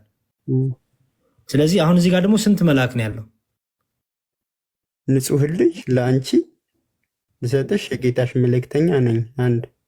እሺ ላይ ቅድም ያየሁ ላይ ሱራ ላይ ስንት ይላል እኮ? መላእክት ያሉትን ያው ንግግር ነው እኮ ገባኝ እኮ። መላእክት ያሉትን አስታውስ፣ ያሉትን አስታውሳለሁ። ላይ ስንት መልአክ ነው የተላኩት ወደ መርየም? ያሉትን እኮ ነው የሚለው እኮ ንግግራቸውን፣ እነሱን ያሉትን አስታውስ። የት ሆኖ የተናገሩት ንገረኝ። መላእክት ያሉትን አስታውስ አለ። የት ሆኖ የተናገሩት? እሱ ቦታ አለው እንዴት እንትን ያለበት? መርየም ጋር መጥቷል እንዴ? በቅድሙ ሱራ መርየም ጋር እኮ የሚያወሩትን እኮ ነው የጻፈልን። መርየም ጋር መጥቶ እኮ ስለሚበሰረው ልጅ እኮ ነው ሁለቱ ስራዎች። አንደኛው አንድ መልአክ ሲል አንደኛው ብዙ መልአክ የሚለው ከመርየም ጋር ያለው ንግግር እኮ ነው ያስቀመጠልህ ያለው። ኦኬ ገባኝ። እንትን መላእክት ያሉትን አስታውስ ብሎ ይሄኛውን ንግግር እዛ የመጀመሪያ ያሳየኸኝ አንቀጽ ላይ ንጹሕን ልጅ ለአንቺ ልሰጥሽ የጌታሽ መልእክተኛ ነኝ አላት። እዚህ ጋር አንድ ነው ያለው፣ እዛ ጋር ደግሞ መላእክት ያሉትን ስላለ ብዙ ነው። ስለዚህ የቅድሙ ላይ ወደ መርየም የተላከውት ስንት መልአክ? አንድ ወይስ ብዙ? ስለ መላኩ ነው እንትን የምትለኝ? እሺ በቃ ጠይቀ ምናምን ሱራውን ልስጥህ። ሱራ 3 ከ42 እስከ 45 አንብብ። ሱራ 19 ከ17 እስከ 1 አንብብ። ቁርአኑ ያንተ ስለሆነ ይኸው እየሰጠው ነው። ከዛ ስታነበው ይገባል። ላስረዳ በጣም ሞከርኩ። አይ ቲንክ ወይ አልተረዳኸውም ወይ ፐርፐዝሊ ከሆነ የኔ መጨረሻው አማራጭ መሰለ የሚሆነው አንተ እንድታነበው ማድረግ ነው። የመጀመሪያው ሱራ 3 ከ42 እስከ 45 ላይ መላእክት ያሉትን አስታውስ ይላል። መላእክቱ ያሉትን አስታውስ ይላል። ያ መላእክቱ ደግሞ ከሰማይ ሆኖ የሚናገሩ አይደለም አይደል? መላእክት ያሉትን አስታውስ። ኦኬ አሁን አገኘሁትኝ የመጀመሪያውን። ገባኝ። ስለዚህ እዚህ ቀጥሎ ምንድን ነው የሚለው ያሬድ? መላእክት ያሉትን አስታውስ ብሎ ከመርየም ጋር የነበረው ንግግር ነው። ልጅ ልሰጥሽ መጣሽ ምናምን የሚለው ነው ይሄ። ስለዚህ ወደ መርየም ጋር የተላኩት መልአክ በመጀመሪያው ሱራ ስንት ናቸው? ብዙ ናቸው። እዚህ ላይ ደግሞ ሁለተኛው ላይ ሱራ 19 ላይ ግን አንድ ጅብሪል ሆኖ ይመጣና ልሰጥሽ መጣ ይላል ደግሞ። ኦኬ እሺ ስለዚህ አንደኛው ላይ አንድ ጅብሪል ይሆናል፣ አንደኛው ላይ ደግሞ ብዙ መላእክት ይላል። ያው ጅብሪል በቅንፍ ይገባል። ገባኝ። ስለዚህ ይሄ ልዩነት ይሄ መጋጨት ለምን መጣ ነው አሁን ከሱራ ገባኝ። እሱን ጠይቀና በቃ ሌሎቹን ጨምረህ በጣም ብዙ አለ፣ ግን ሌሎቹንም በሌላ ቀን እየጨረስክ መተህ ይሄ አዲስ እጠይቃለሁ። በቃ እብነ ሐኪም ሀሳብ ይስጡና እንጨርስ። በቃ እብነ ሐኪም ይቀጥሉ። እሺ አላረዝምም። ዲያቆንዬ እግዚአብሔር ይስጥልን፣ ቃሎት ያሰማልን ሁላችሁንም። አረድዬ ዲያቆንዬ እኔ ቅድም የተነሳው ላይ ምናልባት አረዲ ያነሳው ላይ አንድ ጥያቄ ዘላለም ጠይቆ ነበረ። ሲግኒፊካንት የትርጉም ለውጥ ያላቸው ሲል ነበርና ሁለት እንትኖችን ለመጥቀስ ነው ፈርዘር በዛው ቢጠይቅ አንድ ላይ የመጀመሪያው የሁለተኛው ሱራ አልበቀራ 119 ላይ ያለ ነው። የዋርሽና የሀፍስ ላይ ሄዶ 119ኛው ላይ እንዲህ ይላል፣ እኛ አብሳሪና አስፈራሪ ሆነህ በእውነት ላክነህ ከእሳትም ጓዶች አትጠየቅም ይላል። ከእሳትም ጓዶች አትጠየቅም ይላል። ይሄ ሀፍሱ ነው። አትጠየቅም ይላል፣ ከእሳት ጓዶች ማለት ነው። ዋርሹ ላይ ስንሄድ ግን ከእሳት ጓዶች መካከል አትጠየቅም። ቆይ አንድ ይቅርታ፣ ሁለቱን እንትኖች ላሳያችሁ። ለምሳሌ የሀፍሱ ላይ ስንሄድ ከነሱ መካከል አትጠይቅም፣ አሁን እንዳልኩት ነው። ዋርሹ ላይ ስንሄድ ግን ከነርሱ መካከል አትጠይቅ ነው የሚለው። አሁን የሀፍሱ አትጠይቅም ነው፣ የዋርሹ ላይ ስንሄድ ደግሞ አትጠይቅ ነው። ትዕዛዝ ነው በነገራችን ላይ። ይሄ ሲግኒፊካንት ልዩነት አለው። ምክንያቱም ከምልጃው ጋር የተያያዘ ስለሚሆን ማለት ነው። መሐመድ ይማልዳል አይማልድም ምናምን የሚል ጥያቄዎች ስላሉ ከእሱ ጋር ዳይሬክትሊ የሚያያዝ ነው። ስለ ጓደኞቹ ከእሳት ጓዶች አትጠይቅ ከተባለ መማለድ አይችልም ማለት ነው። ይሄ በጣም ሲግኒፊካንት የሆነ ልዩነት አለው። ሁለተኛው ማነሳው ደግሞ ምንድነው የእሷንም ላውጣት የእንትኖቹ ላይ የነዛ የአስማተኞቹ ላይ ሙሳ አስማተኞች እንደገጠሙት ይናገራል። ሀፍሱ ላይ ስንሄድ 2848 ላይ ነው የምታገኙት። 2848 ላይ እንዲህ ይላል፣ እውነቱም ከእኛ ዘንድ በመጣላቸው ጊዜ ለሙሳ የተሰጠው ብጤ አይሰጠውም ኖሯልን አሉ። ከዚህ በፊት ሙሳ በተሰጠው አልካዱምን? የተረዳዱ ሁለት ድግምቶች ናቸው ይላል። እዚኛው ላይ ሀፍሱ ላይ የተረዳዱ ሁለት ድግምቶች ናቸው ነው የሚለው። ድግምቶቹ ነው ተረዳዱ የሚለው። ምንድናቸው ድግምቶች የሚረዳዱት? ድግምት በራሱ ተረዳድቶ የመጣ ነገር አለ? ሀፍስ ላይ አሁን የሚያነቡት ቁርአን ላይ ይሄ ነው ያለው። ዋርሽ ላይ ስንሄድ ግን ሁለት ድግምተኞች ወይም አስማተኞች ተረዳዱ ነው የሚለው። ሁለት አስማተኞች ተረዳዱ ማለትና ሁለት አስማቶች ተረዳዱ ማለት በጣም የተለያየ ነው። ሀፍሱ ላይ ስንመጣ ሁለት ድግምት እርስ በርስ እንደተረዳዱ ይናገራል። ድግምት ይረዳዳል ወይ? አንድ ድግምት ሲጀመር በራሱ ቆሞ እኔ ድግምት ነኝ ና አንተ ሌላ ድግምት አለህ ና እንረዳዳ ብሎ ይረዳዳል? እንደዚህ አይነት ነገሮች አሉ። ዋርሹ ላይ ስንሄድ ግን ጠንቋዮች ተረዳዱ ይላል ማለት ነው።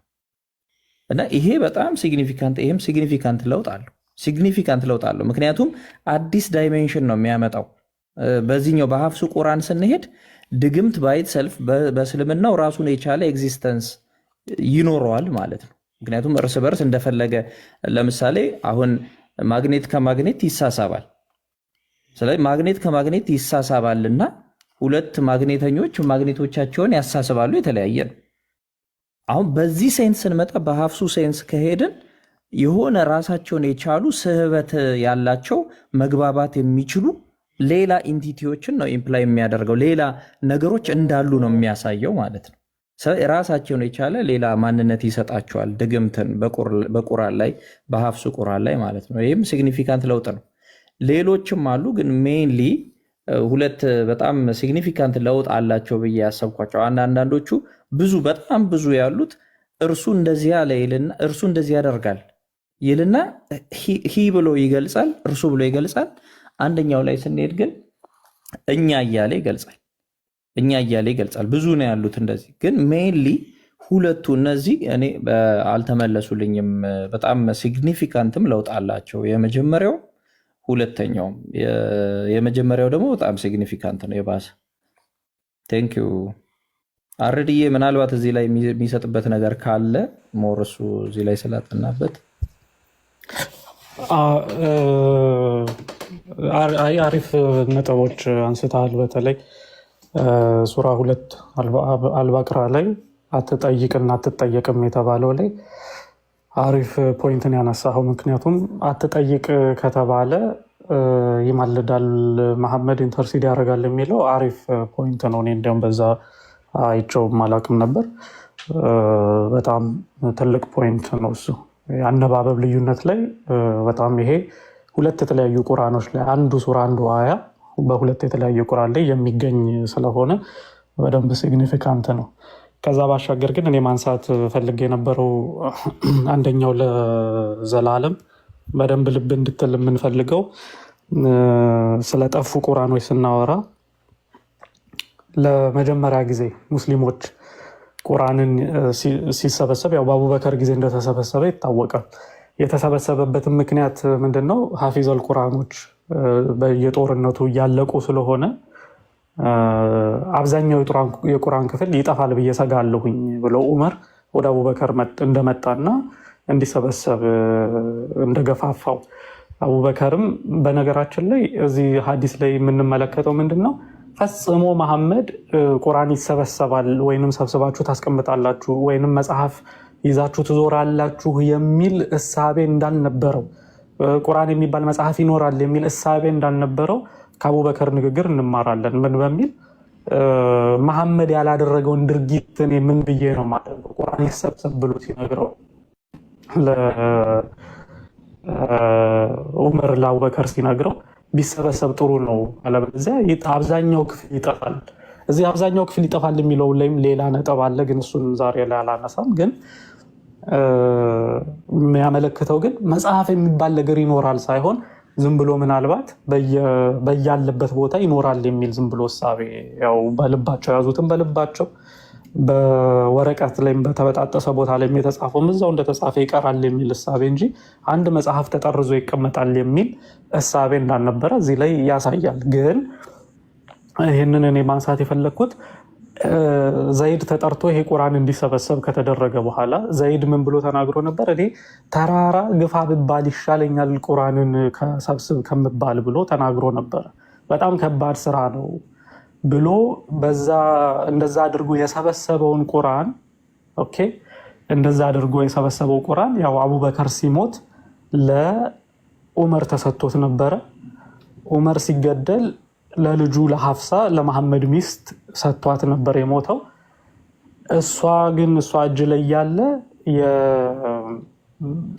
የራሽዱን ካሊፌት ካለፈ ዘላለም ማይክህን አነሳ። ምን ነው እዚህ ላይ ሀሳብ ነበረ? አይ ኖ ከቅድም ጀምሮ ልዝጋው።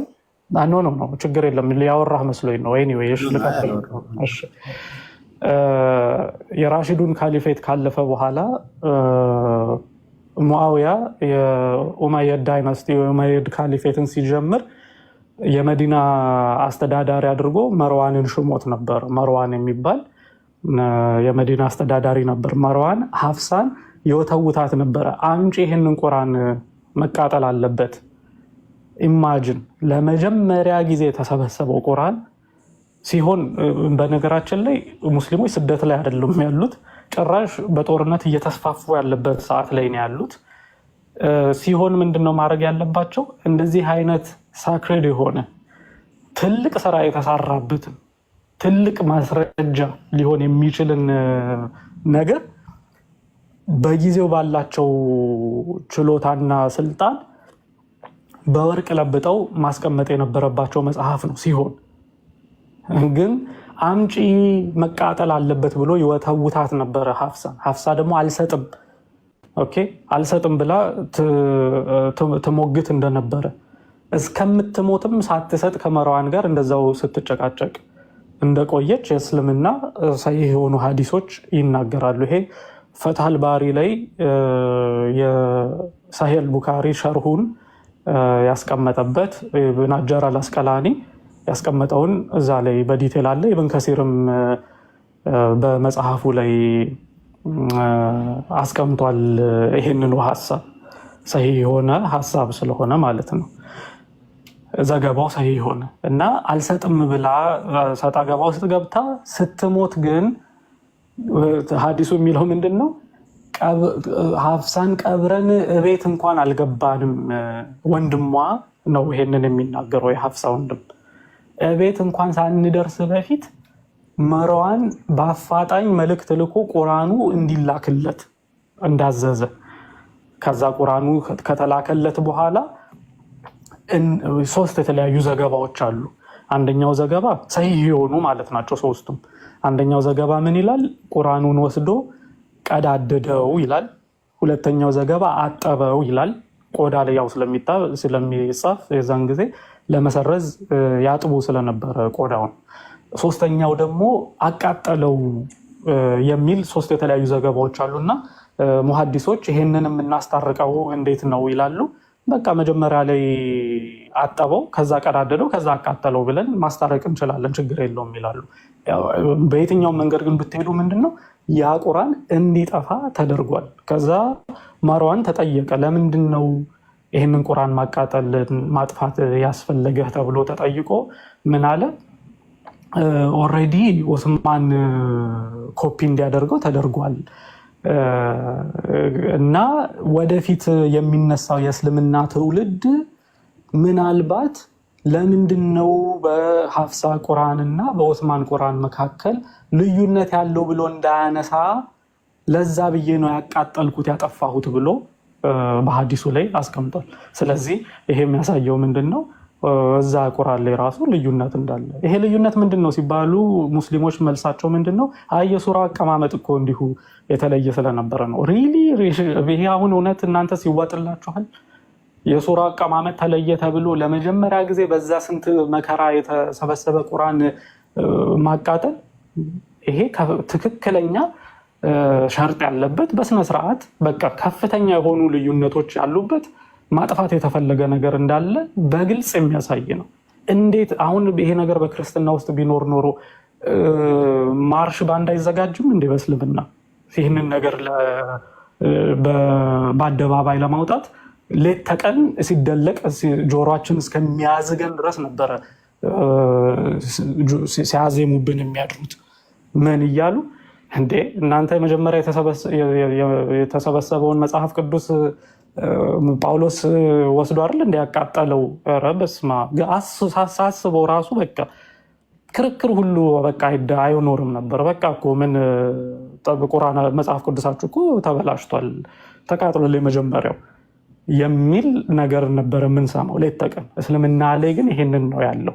የመጀመሪያው ቁርአን እንዲቃጠል እንዲጠፋ ተደርጓል። ምንም አይነት ልዩነት እንዲያው የቁጥር የሱራ አቀማመጥ ልዩነት አለ ተብሎ እንዴት እንደዚህ አይነት ቅርስ ይቃጠላል? ሆን ተብሎ የሚጠፋ ልዩነቶች ካልሆኑ በስተቀር ማለት ነው። ይሄንን ለማንሳት ስለፈለግኩ ነው። ይሄ ነው ፍየሉ አይበላቸውም ተብሏል። ብዙ አለ አርዲ ልከራከረ ሳይሆን እንትን ፈቱል ባሪ የሚሆን ወይም ኢብኑ ከሲር እንትን አንቀጽ ምንጩን ንገረኝ ማለት ምንጩን ነግረኛል ማለት ቁጥሩን ወይም እንደዛ ነገር ንገረኝ። ልክፈተው ይኸው ለምን አልከፍትልህም? እዚሁ ስክሪን ላይ እንደዛ ረዘም ያለ ታሪክ ይመስለኛል። ከአወራር እንደተረዳሁት ረዘም ያለ ታሪክ ይመስለኛል። አይ መጽሐፉን ቦታውን ገጹንና ከከፈትኩልህ ችግር የለውም። ይቅርታ፣ ከዛ በፊት አርዲ ጆከር ይቅርታና እኔ እዚህ ጋር የሆነች ስራ ስላለኝ ነው።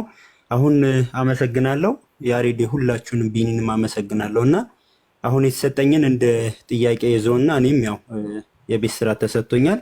እዚህ ጋር የምታዳምጡም አሁን የሰማነው ከአንድ ሳይድ ነው። ቢኮዝ እኔ የሰጠሁት መልስ የለም እውቀቱ በዚህ ስለሌለኝ ሁላችንም ያው እንደ የቤት ስራ ብንወስደው፣ ስንጠይቅ ደግሞ ይህን ጥያቄ እውቀት ያላቸው ሰዎች ጋር ሄደን ነው እንጂ ማንኛውም ሙስሊም እውቀት የሌለው ሰው መጠየቅ የለብንም፣ ትክክለኛ መልስ ከፈለግን እኔንም ጨምሮ ማለት ነው።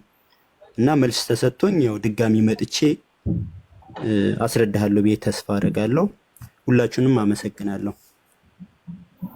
እናመሰግናለን። እሺ አንተን በትህትና አዳመጥክ እና ቴንክ ዩ ያሬዲ ላቅን ጋሽ ወንድም አለም ቴንክ ዩ በጣም እሺ፣ እናመሰግናለን። አመሰግናለሁ ሁላችንም።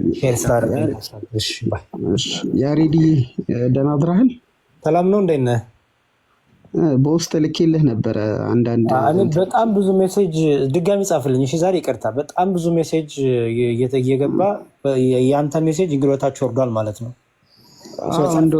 ዝም ብዬ ራሱ ግሩፕ ነገር መስርቼ ግሩፕ ውስጥ ዝም ብዬ አስገብቼ ይውላ ነበር። ግሩፕን ክሬት አድርገሃል? ጻፍልኝ፣ ችግር የለውም። አሁን ያዋለሁ እነዛን ነገር ይቅርታ፣ በጣም ችግር የለውም። ያው እንትን ነው በአረብኛ አልሑርያ ቲቪ ይላል እና ምን ያህል የክርስቲያን መሆኑን ጀስት አንተ ማረጋግጠህ እሳቸው መምህር ናቸው፣ እዛ ቲቪ ላይ የሚሰሩ መምህር ናቸው እና እሳቸው የለቀቁት ነገር ስለሆነ ያው ጀስት ለማወቅ ያክል ነው። እና ሌላው ደግሞ ልጁ ዝም ብሎ እኔ በማውቀው ደረጃ አሁን ጅብሪል የሚለው ትርጉም ረጁሉላህ ወይም የጌታ ሰው እንደማለት ነው። የጌታ ሰው ወይም ደግሞ የጌታ መላእክት እንደማለት ነው። ጅብሪል ማለት የጌታ ሰው ማለት ነው። ሁለት ትርጉም ነው ያለው እኔ የማውቀው። አንድ መለኩላህ የአላህ መላእክት የጌታ መላእክት፣ ሁለተኛ የጌታ ሰው ቋንዴ ጅብሪል ማለት የአላህ መላእክት ማለት ነው። ሁሉም ጅብሪል ነው ስማቸው መላእክቱ? ኖ የጅብሪል ነው አይደለ? የጅብሪል ጀብራ የሚለው ረጁል ማለት ነው። ማስረጃ ስጠኝ ካለ ስጠኝ፣ ከፍተህ የጅብሪል የተረጎመበትን አሳየን። የጅብሪል ራሱ የተረጎመው የጅብሪል ስም ማለት ከዚህ ነው ድራይቭ የተደረገው የሚለውን አሳየን። ትልቁ ላይ ሆነና አንተ ነው ፎሎወሬን ገና 100 እንኳን አልሞላውም። እሺ ወይ ደግሞ ጠቁመን መጽሐፉን ከየት ነው ያገኘው? እኔ ያንተን አናርለ የስም ዲክሽነሪዎች አሉ፣ የአረብኛ ዲክሽነሪ ናቸውች። ኖ ዲክሽነሪ ማለት ነው የፈለኩት ዲክሽነሪ ሳይሆን በእስልምና ራሱ ጅብሪል ማለት ከአላህ ጋር የተገናኘ ስም ትርጉም ካለው ወይም ከአላህ ጋር የተያዘ ስም ትርጉም ካለው ይኸው በዚህም ብለው ወይ ዑለማዎች ይሆናሉ ወይ እስልምና እንትኖች ሙፈሲሮችም ይሆኑ ሐዲስም ይሁን ምንም ይሁን አለ ወይ ኢስላሚክ ሪሶርስ አለ ወይ ነው ጥያቄ። የአረብኛ ዲክሽነሪ የሚጠየቁ ለምሳሌ እኔ ኤል የሚለው ከመጽሐፍ ቅዱስ አውጥቼ ነው ያሳየሁት እናንተ አይደል? ጌታ እኔ ጌታ ኢል የሚለው ጌታ ማለት ነው። ኢል የሚለው በምንኛ በኢብራይስትኛ ሊሆን ይችላል። እንደዛ ኤል ነው እሱ ኤል። ኦኬ እሺ ጎሄድ ወይ ጎሄድ በቃ ጎሄድ ጆከር በደንብ ያው ነው ማለት ኤል እና ኤል ምንድነው ልዩነቱ? ይኛል ልዩነት ይፈጥራል። ስም ላይ በጣም ልዩነት ይፈጥራል። ኢብራይስት ላይ ኤል ከሆነ ወደ አረብኛ ባህል ቋንቋ ሲገባ ደግሞ ለእነሱ እንደሚመቻቸው ኢል ብለው አነበቡት። እናንተ አላህን ኢል ብላችሁ ነው የምትጠሩት? ኖ አላህ ኢል ብለን አንጠራውም። በቃ ስለዚህ ተወው ይቅርብህ እሱን። በቃ አሁን ቀጥሉ። ያንን አንተ የሰጠኝ ግን አያዋለሁ። እሺ ብሮ እሺ ይሄንን አንድ ጊዜ አስጠልቁኝና ላሳይህ። ያው ይሄንን ጆከር አንድ ጊዜ ሚውት ላይ ሁን። ላንተ ነው እያሳየሁም ያለሁት እንዳል ደግሞ ፎከስ አድርግልኝ አንድ ጊዜ። ያው ፈትሐል ባሪ ላይ ያለ ነው ብያለሁኝ። ይሄ ነገር የኢብን ከሲርን ነው ግን አሁን የማሳይህ ይኸው እዚህ ጋር እንደምትመለከቱት መጽሐፉ ይሄ የኢብን ከሲር ተፍሲሩ ላይ ቮሊዩም 1 ገጽ 25 ላይ ነው የምታገኙት። ይኸው የመጽሐፉ ስም ካስፈለገ ስክሪንሾት ወስደህ መጽሐፉን ገብተህ ማንበብ ትችላለህ። እዚህ ላይ ያው ወደ እንግሊዝኛ ልተርጉመውና ኢብን ከሲር ኢንተርፕሬቴሽን ወይም ተፍሲር ኢብን ከሲር ኢስማኤል ኢብን ዑመር ኢብን ከሲር አልቁረይሺ አልደማሽቂ ብሎ ያው ያስቀምጣል።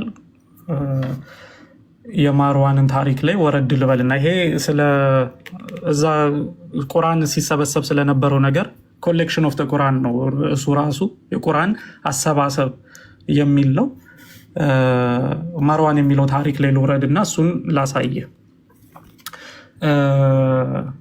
እንደዚህ ይላል። ኤንዴን ከዚህ ጋር ጀምሬ ላንብብልህ። ኤንዴን ሂ had promised her that he would return them to her and they remained with her until she died. ዑትማን ለሀፍሳ ኮፒ አድርጎ እንደሚመልስላት ቃል እንደገባላት እና እሷ ከመለሰላት በኋላ and they remained with her until she died እሷ እስከምትሞት ድረስ ያ የቁርአን ማኑስክሪፕት ከማን የወሰደችው? ከአባቷ ከዑመር የወሰደችው ማለት ነው። እሷ ጋር እንደቆየ then ከዛ በኋላ መርዋን ኢብን አልሐካም took them and burned them and interpreted in that what Uthman interpreted as Abu Bakr bin Abi Dawud narrated, Muhammad ibn Auf told us, blah blah blah blah blah ይልና ሐዲሱን ይዘግባል። ማለትም እዚህ ጋር ምንድነው እያለ ያለው? መርዋን ቢን አልሐካም ቁርአኑን ከስትሞት ጠብቆ ከሐፍሳ እንደወሰደና እንዳቃጠለው ይልና ይኸው እንዲያውም ሰፋ አድርጎ ይዘግባል እዚህ ጋር that Marwan used to send to Hafsa asking her for the pages from which he had written the Quran, but Hafsa refused to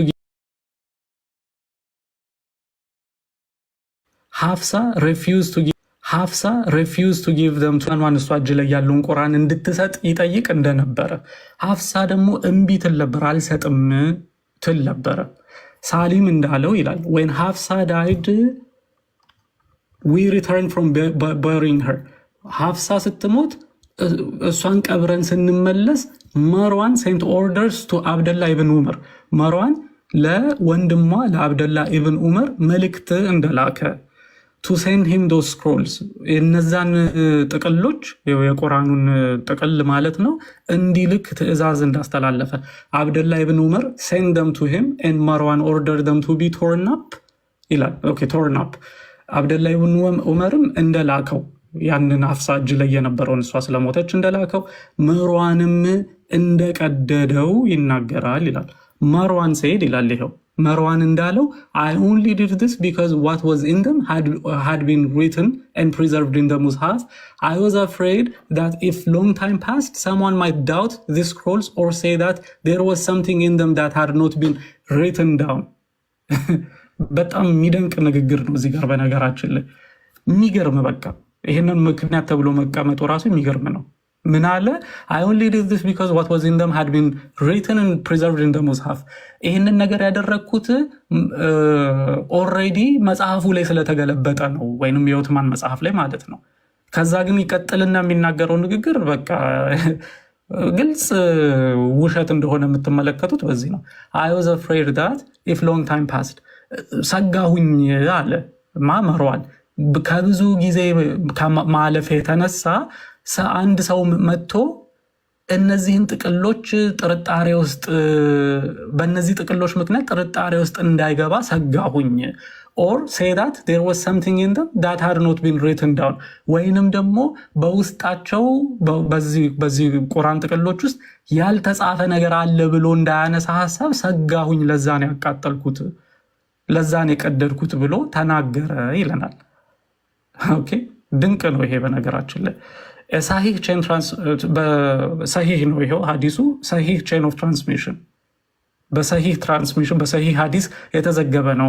as for what az-Zuhri narrated from Kharija from his father regarding the verse of Al-Ahzab and their inclusion of it in its surah, his mention of this after Uthman's collection is questionable. Rather this was ምናምን እያለ ይቀጥላል። እዚህ ላይ ሌላውንም ቦታ ላይ ይዘግባል ይህንን then Uthman returned manuscripts of Hafsa and they remained with her until Marwan ibn al-Hakam sent to her asking for them, but she did not give them to him until she died. Then he took them from Abdullah ibn Umar and burned them so that there would be nothing in them that contradicted the copies of the Quran that Uthman had sent to the regions. ይህንን እስኪ እንደው አማርኛ ላድርገውና እስኪ ተመልከቱት። እንደዚህ አድርጌ ምናልባት በጣም የሚገርም እኮ ነው እውነት። ምን ይላል? ከዚያም ዑስማን የብራና ጽሑፎቹን ለሐፍሳ መለሰላቸው። መርዋን ኢብኑ አልሐካም እንዲጠይቃቸው እስኪልክላት ድረስ አብረውት ቆዩ። ወይንም ይሄ ቁራን ጥቅል ሀፍሳ ጋር እንደቆየ እርሷ ግን እስክትሞት ድረስ አልሰጠችውም። ከዚያም ኡስማን ወደ ክልሎች ከላካቸው ቁራኖች ቅጆች ጋር የሚጻረር ምንም ነገር እንዳይኖር አብደላህ ኢብን ዑመር ወስዶ አቃጠላቸው ይላል። ከአብደላህ ኢብን ዑመር ወስዶ አቃጠላቸው። ምን የቁራን ቅጂዎች ጋር የሚጻረር ምንም ነገር እንዳይኖር ተመልከቱ። የሚጻረር ምንም ነገር እንዳይኖር በማሰብ ወስዶ አቃጠላቸው ይለናል። እስልምና በዚህ መልኩ ነው እንግዲህ ያለው ማለት ነው። ይሄ በክርስትና ውስጥ ያለ ታሪክ ቢሆን ኖሮ አንድ ቀን አያሳድሩንም። አንድ ቀን ጳውሎስ የጴጥሮስን መጽሐፍ ወስዶ ልዩነት እንዳይኖር በማለት አቃጠለ የሚል እስኪ ቢኖር አይገርምም? በእውነት እኛ እኮ የዋሆች ነው። እንደዚህ አይነት ታሪክ እኮ ቁጭ አድርገው ሙስሊሞች በጣም የዋህ ነው። ዝም ብለን ለነገሩ ሲሪየስሊ ይወሰዳሉ እስልምና። እንዲያው እውነት እኮ እዚህ ንጽጽር ብለን አንስተን ስናወራ ስለ እስልምና በእውነት እኮ ከክርስትና ጋር እውነት እናነጻጽረው እኮ ብለን እኮ አይደለም፣ የግድ ምላሽ መስጠት ስላለብን ነው እንጂ ሲጀምር ለንጽጽር እኮ የሚቀርብ ሆኖ እኮ አይደለም። ኢትስ አንፎርቹኔት ሰው አንደርስታንድ የሚያደርግበት መንገድ ግን የተለየ ሆነ። ኤና ቢ ምርጫ እያቀረብን መስሎታል። ኤ ካልሆነ ቢ፣ ቢ ካልሆነ ኤ ብላችሁ ክርስትና ካልሆነ እስልምና፣ እስልምና ካልሆነ ክርስትና፣ እንደዛ ፈጽሞ አንደርስታንዲንጋችንም ስተናል። ብዙዎቻችን እንደዛ ሳይሆን ለምርጫም እያቀረብን ሳይሆን ግን በቃ መመለስ ስላለበት ነው እንጂ የሚቀርብ አይደለም። እንደዛ ነው። ለማናቸው ቀጥሉ።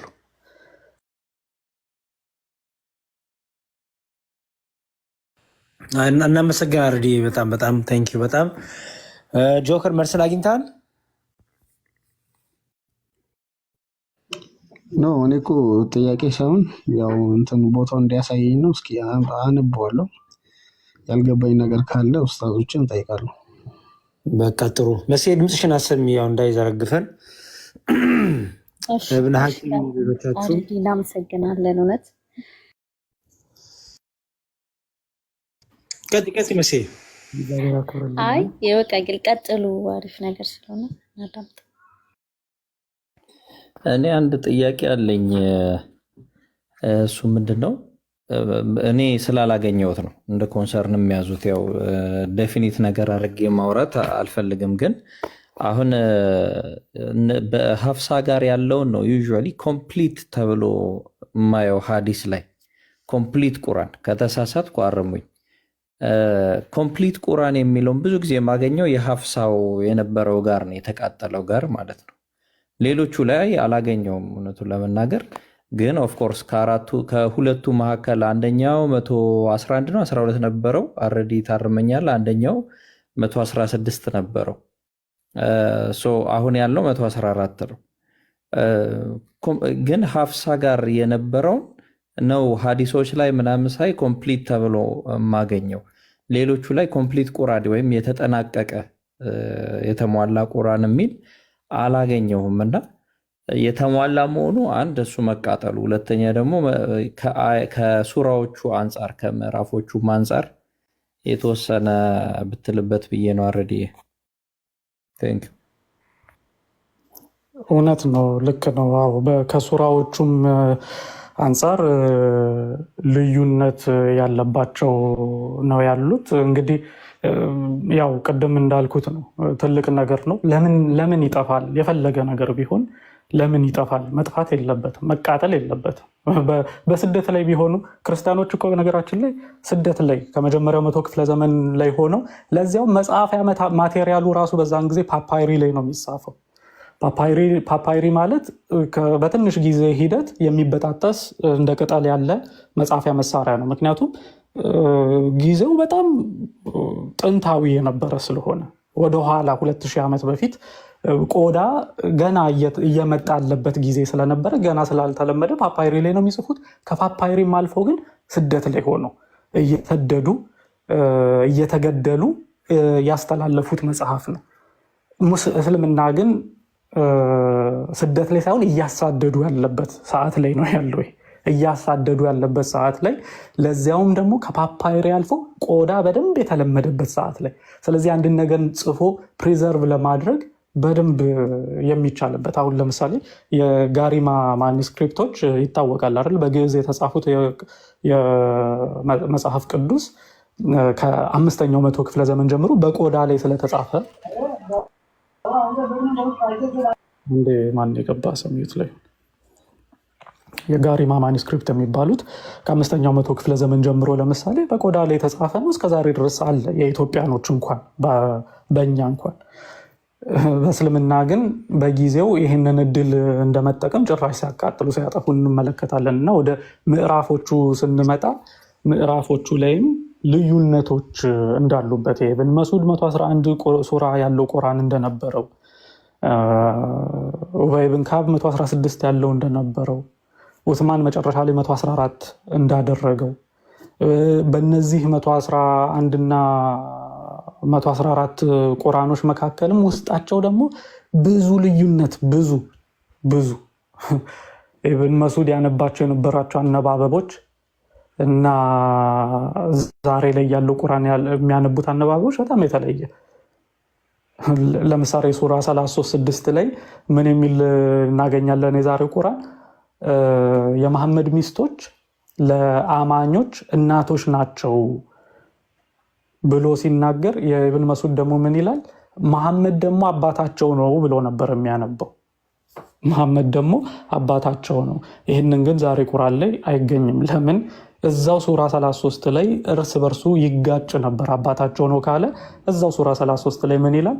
መሐመድ የማንም አባት አይደለም ደግሞ ብሎ አስቀምጧል። እና በዚህ ምክንያት አምሹር ምንድነው ሲመለከቱት ኮንትራዲክሽን እንዳለ ሲገባቸው ኢብን መስዑድ ቁርአንማ መግባት የለበትም በፍጹም። በነገራችን ላይ በ10ኛው መቶ ክፍለ ዘመን ይሄ ነገር ከተከሰተ ከ400 ዓመት በኋላ የኢብን መስዑድን ቂራአ የሚቀሩ ሰዎች እንዲገረፉ ይደረጉ ነበር። እንዲገረፉና ፍርድ ቤት ቀርበው ይቅርታ እንዲጠይቁ ይደረጉ ነበር። ይህም በእስልምና ታሪክ ነው፣ ከፍቶ መመልከት ይቻላል። በምንም በስኮላሮች ዘንድ ይሄ የታወቀ ጉዳይ። ለዚያም በሊቃውንት ደረጃ የነበረ ሰው ነው እንዲገረፍ የተደረገው። ኤኒዌይ ይሄንን ነገር ያነሳሁት ለምንድን ነው? ውስጣቸው በደንብ ልዩነት ደግሞ የኢብን መስዑድ በደንብ ልዩነት ያለው የእንትና ማነው የኡበይ ብን ካዕብ በደንብ ልዩነት ያለው። እንዲያውም ትልቅ እዚህ ጋር አንድ ነጥብ ልንገራችሁ። በዑስማን ጊዜ ቁርአን እንዲሰበሰብ ምክንያት የሆነው ለምንድን ነው? ያው ታሪኩን ታውቃላችሁ። ቡኻሪ 4987 ላይ ያለውን ሐዲስ አዘርባይጃንን ለመቆጣጠር ሙስሊሞች በዘመቱበት ጊዜ የሻምና የኢራቅ ሰዎች እርስ በርሳቸው ሹክቻ ውስጥ ገቡ። አንተ ካፊር መባባል ጀመሩ። ቁርአንን ሲቀሩ እየሰሙ ማለት ነው። ኢማጂን ካፊር እስከ መባባል ድረስ የደረሱት በማንና በማን ቀርተው ነው? የኢራቆቹ ከኢብን መስዑድ ተምረው፣ የሻሞቹ የሶሪያኖቹ ደግሞ ከኡበይ ብን ካዕብ ተምረው፣ ግን አንድ ላይ ሲገናኙ ሊጋደሉ ሲደርሱ ሁዘይፋ ሲከንፍ ወደ ዑስማን መጥቶ አረ እነዚህ ሰዎች ከመበታተናቸው በፊት አንድ ነገር አድርግ የአማኞች መሪ ሆይ ብሎ እንደጠየቀው ዑስማንም ይህንን ነገር በአፋጣኝ ሰብስቦ እነዚህን ቁርአኖች እንዲቃጠሉ እንዳደረገ፣ ነገር ግን ያው በአፋቸው የያዙ ሰዎች ስለነበሩ ይሄ ነገር ተላልፎ ግን ለዘመናት ይሄ ነገር ከተከሰተ ከ300 ዓመት በኋላ ራሱ እነዚህን ነገሮች ይቀሩን የነበሩ ሰዎች እንደነበሩ ያው የእስልምና ታሪክ ይናገራል። እና ብዙ ነው ችግሮቹ፣ ብዙ ናቸው፣ ሰፋ ያለ ነው። ይሄ ነው እብነ ቴንኪዩ በጣም አርድዬ፣ ጥሩ ኤክስፕላኔሽን ነው። አይ ቲንክ ወደ ሌላ እንትኖች መሄድ ካለብን አምናት ሾር ይሄኛውን ከጨረሰን አይ ቀጥሉ። በቃ እኔ ጋር ሰዓትም ሌሊት 9 ሰዓት ሆኗል። እንትን ልበል ያው እናንተ ቀጥሉ። ነገ ደግሞ እኔ ጋር በቀን እንገናኛለን። እኔ ጋም እየሰራው ነው። እዛው አንተ አካባቢ ነው ይመሽተዋል። እኔ ጋም ይቅርታ ረስቻለሁ እኮ እሱን። ተቀጠላችሁ ብዬ ነው እንደውም እንጂ ጨርሼ ማደር አለብኝ አንድ ስራ። አይ እንደዛ ከሆነ ረፍት አድርግ እንግዲህ። መሲን ብቻዋን ጥለናት እንሰነባበት ነው። አርዲ እናመሰግናለን። እናመሰግናለን። የማመሰግናለሁ በጣም እግዚአብሔር ያክብርልኝ። ሁላችሁንም እግዚአብሔር ያክብርልኝ። የነገ ሰው ይበለን። እንግዲህ ሰላም ዋሉ። አሜን አሜን። አሜን አሜን። ሰላም ደሩ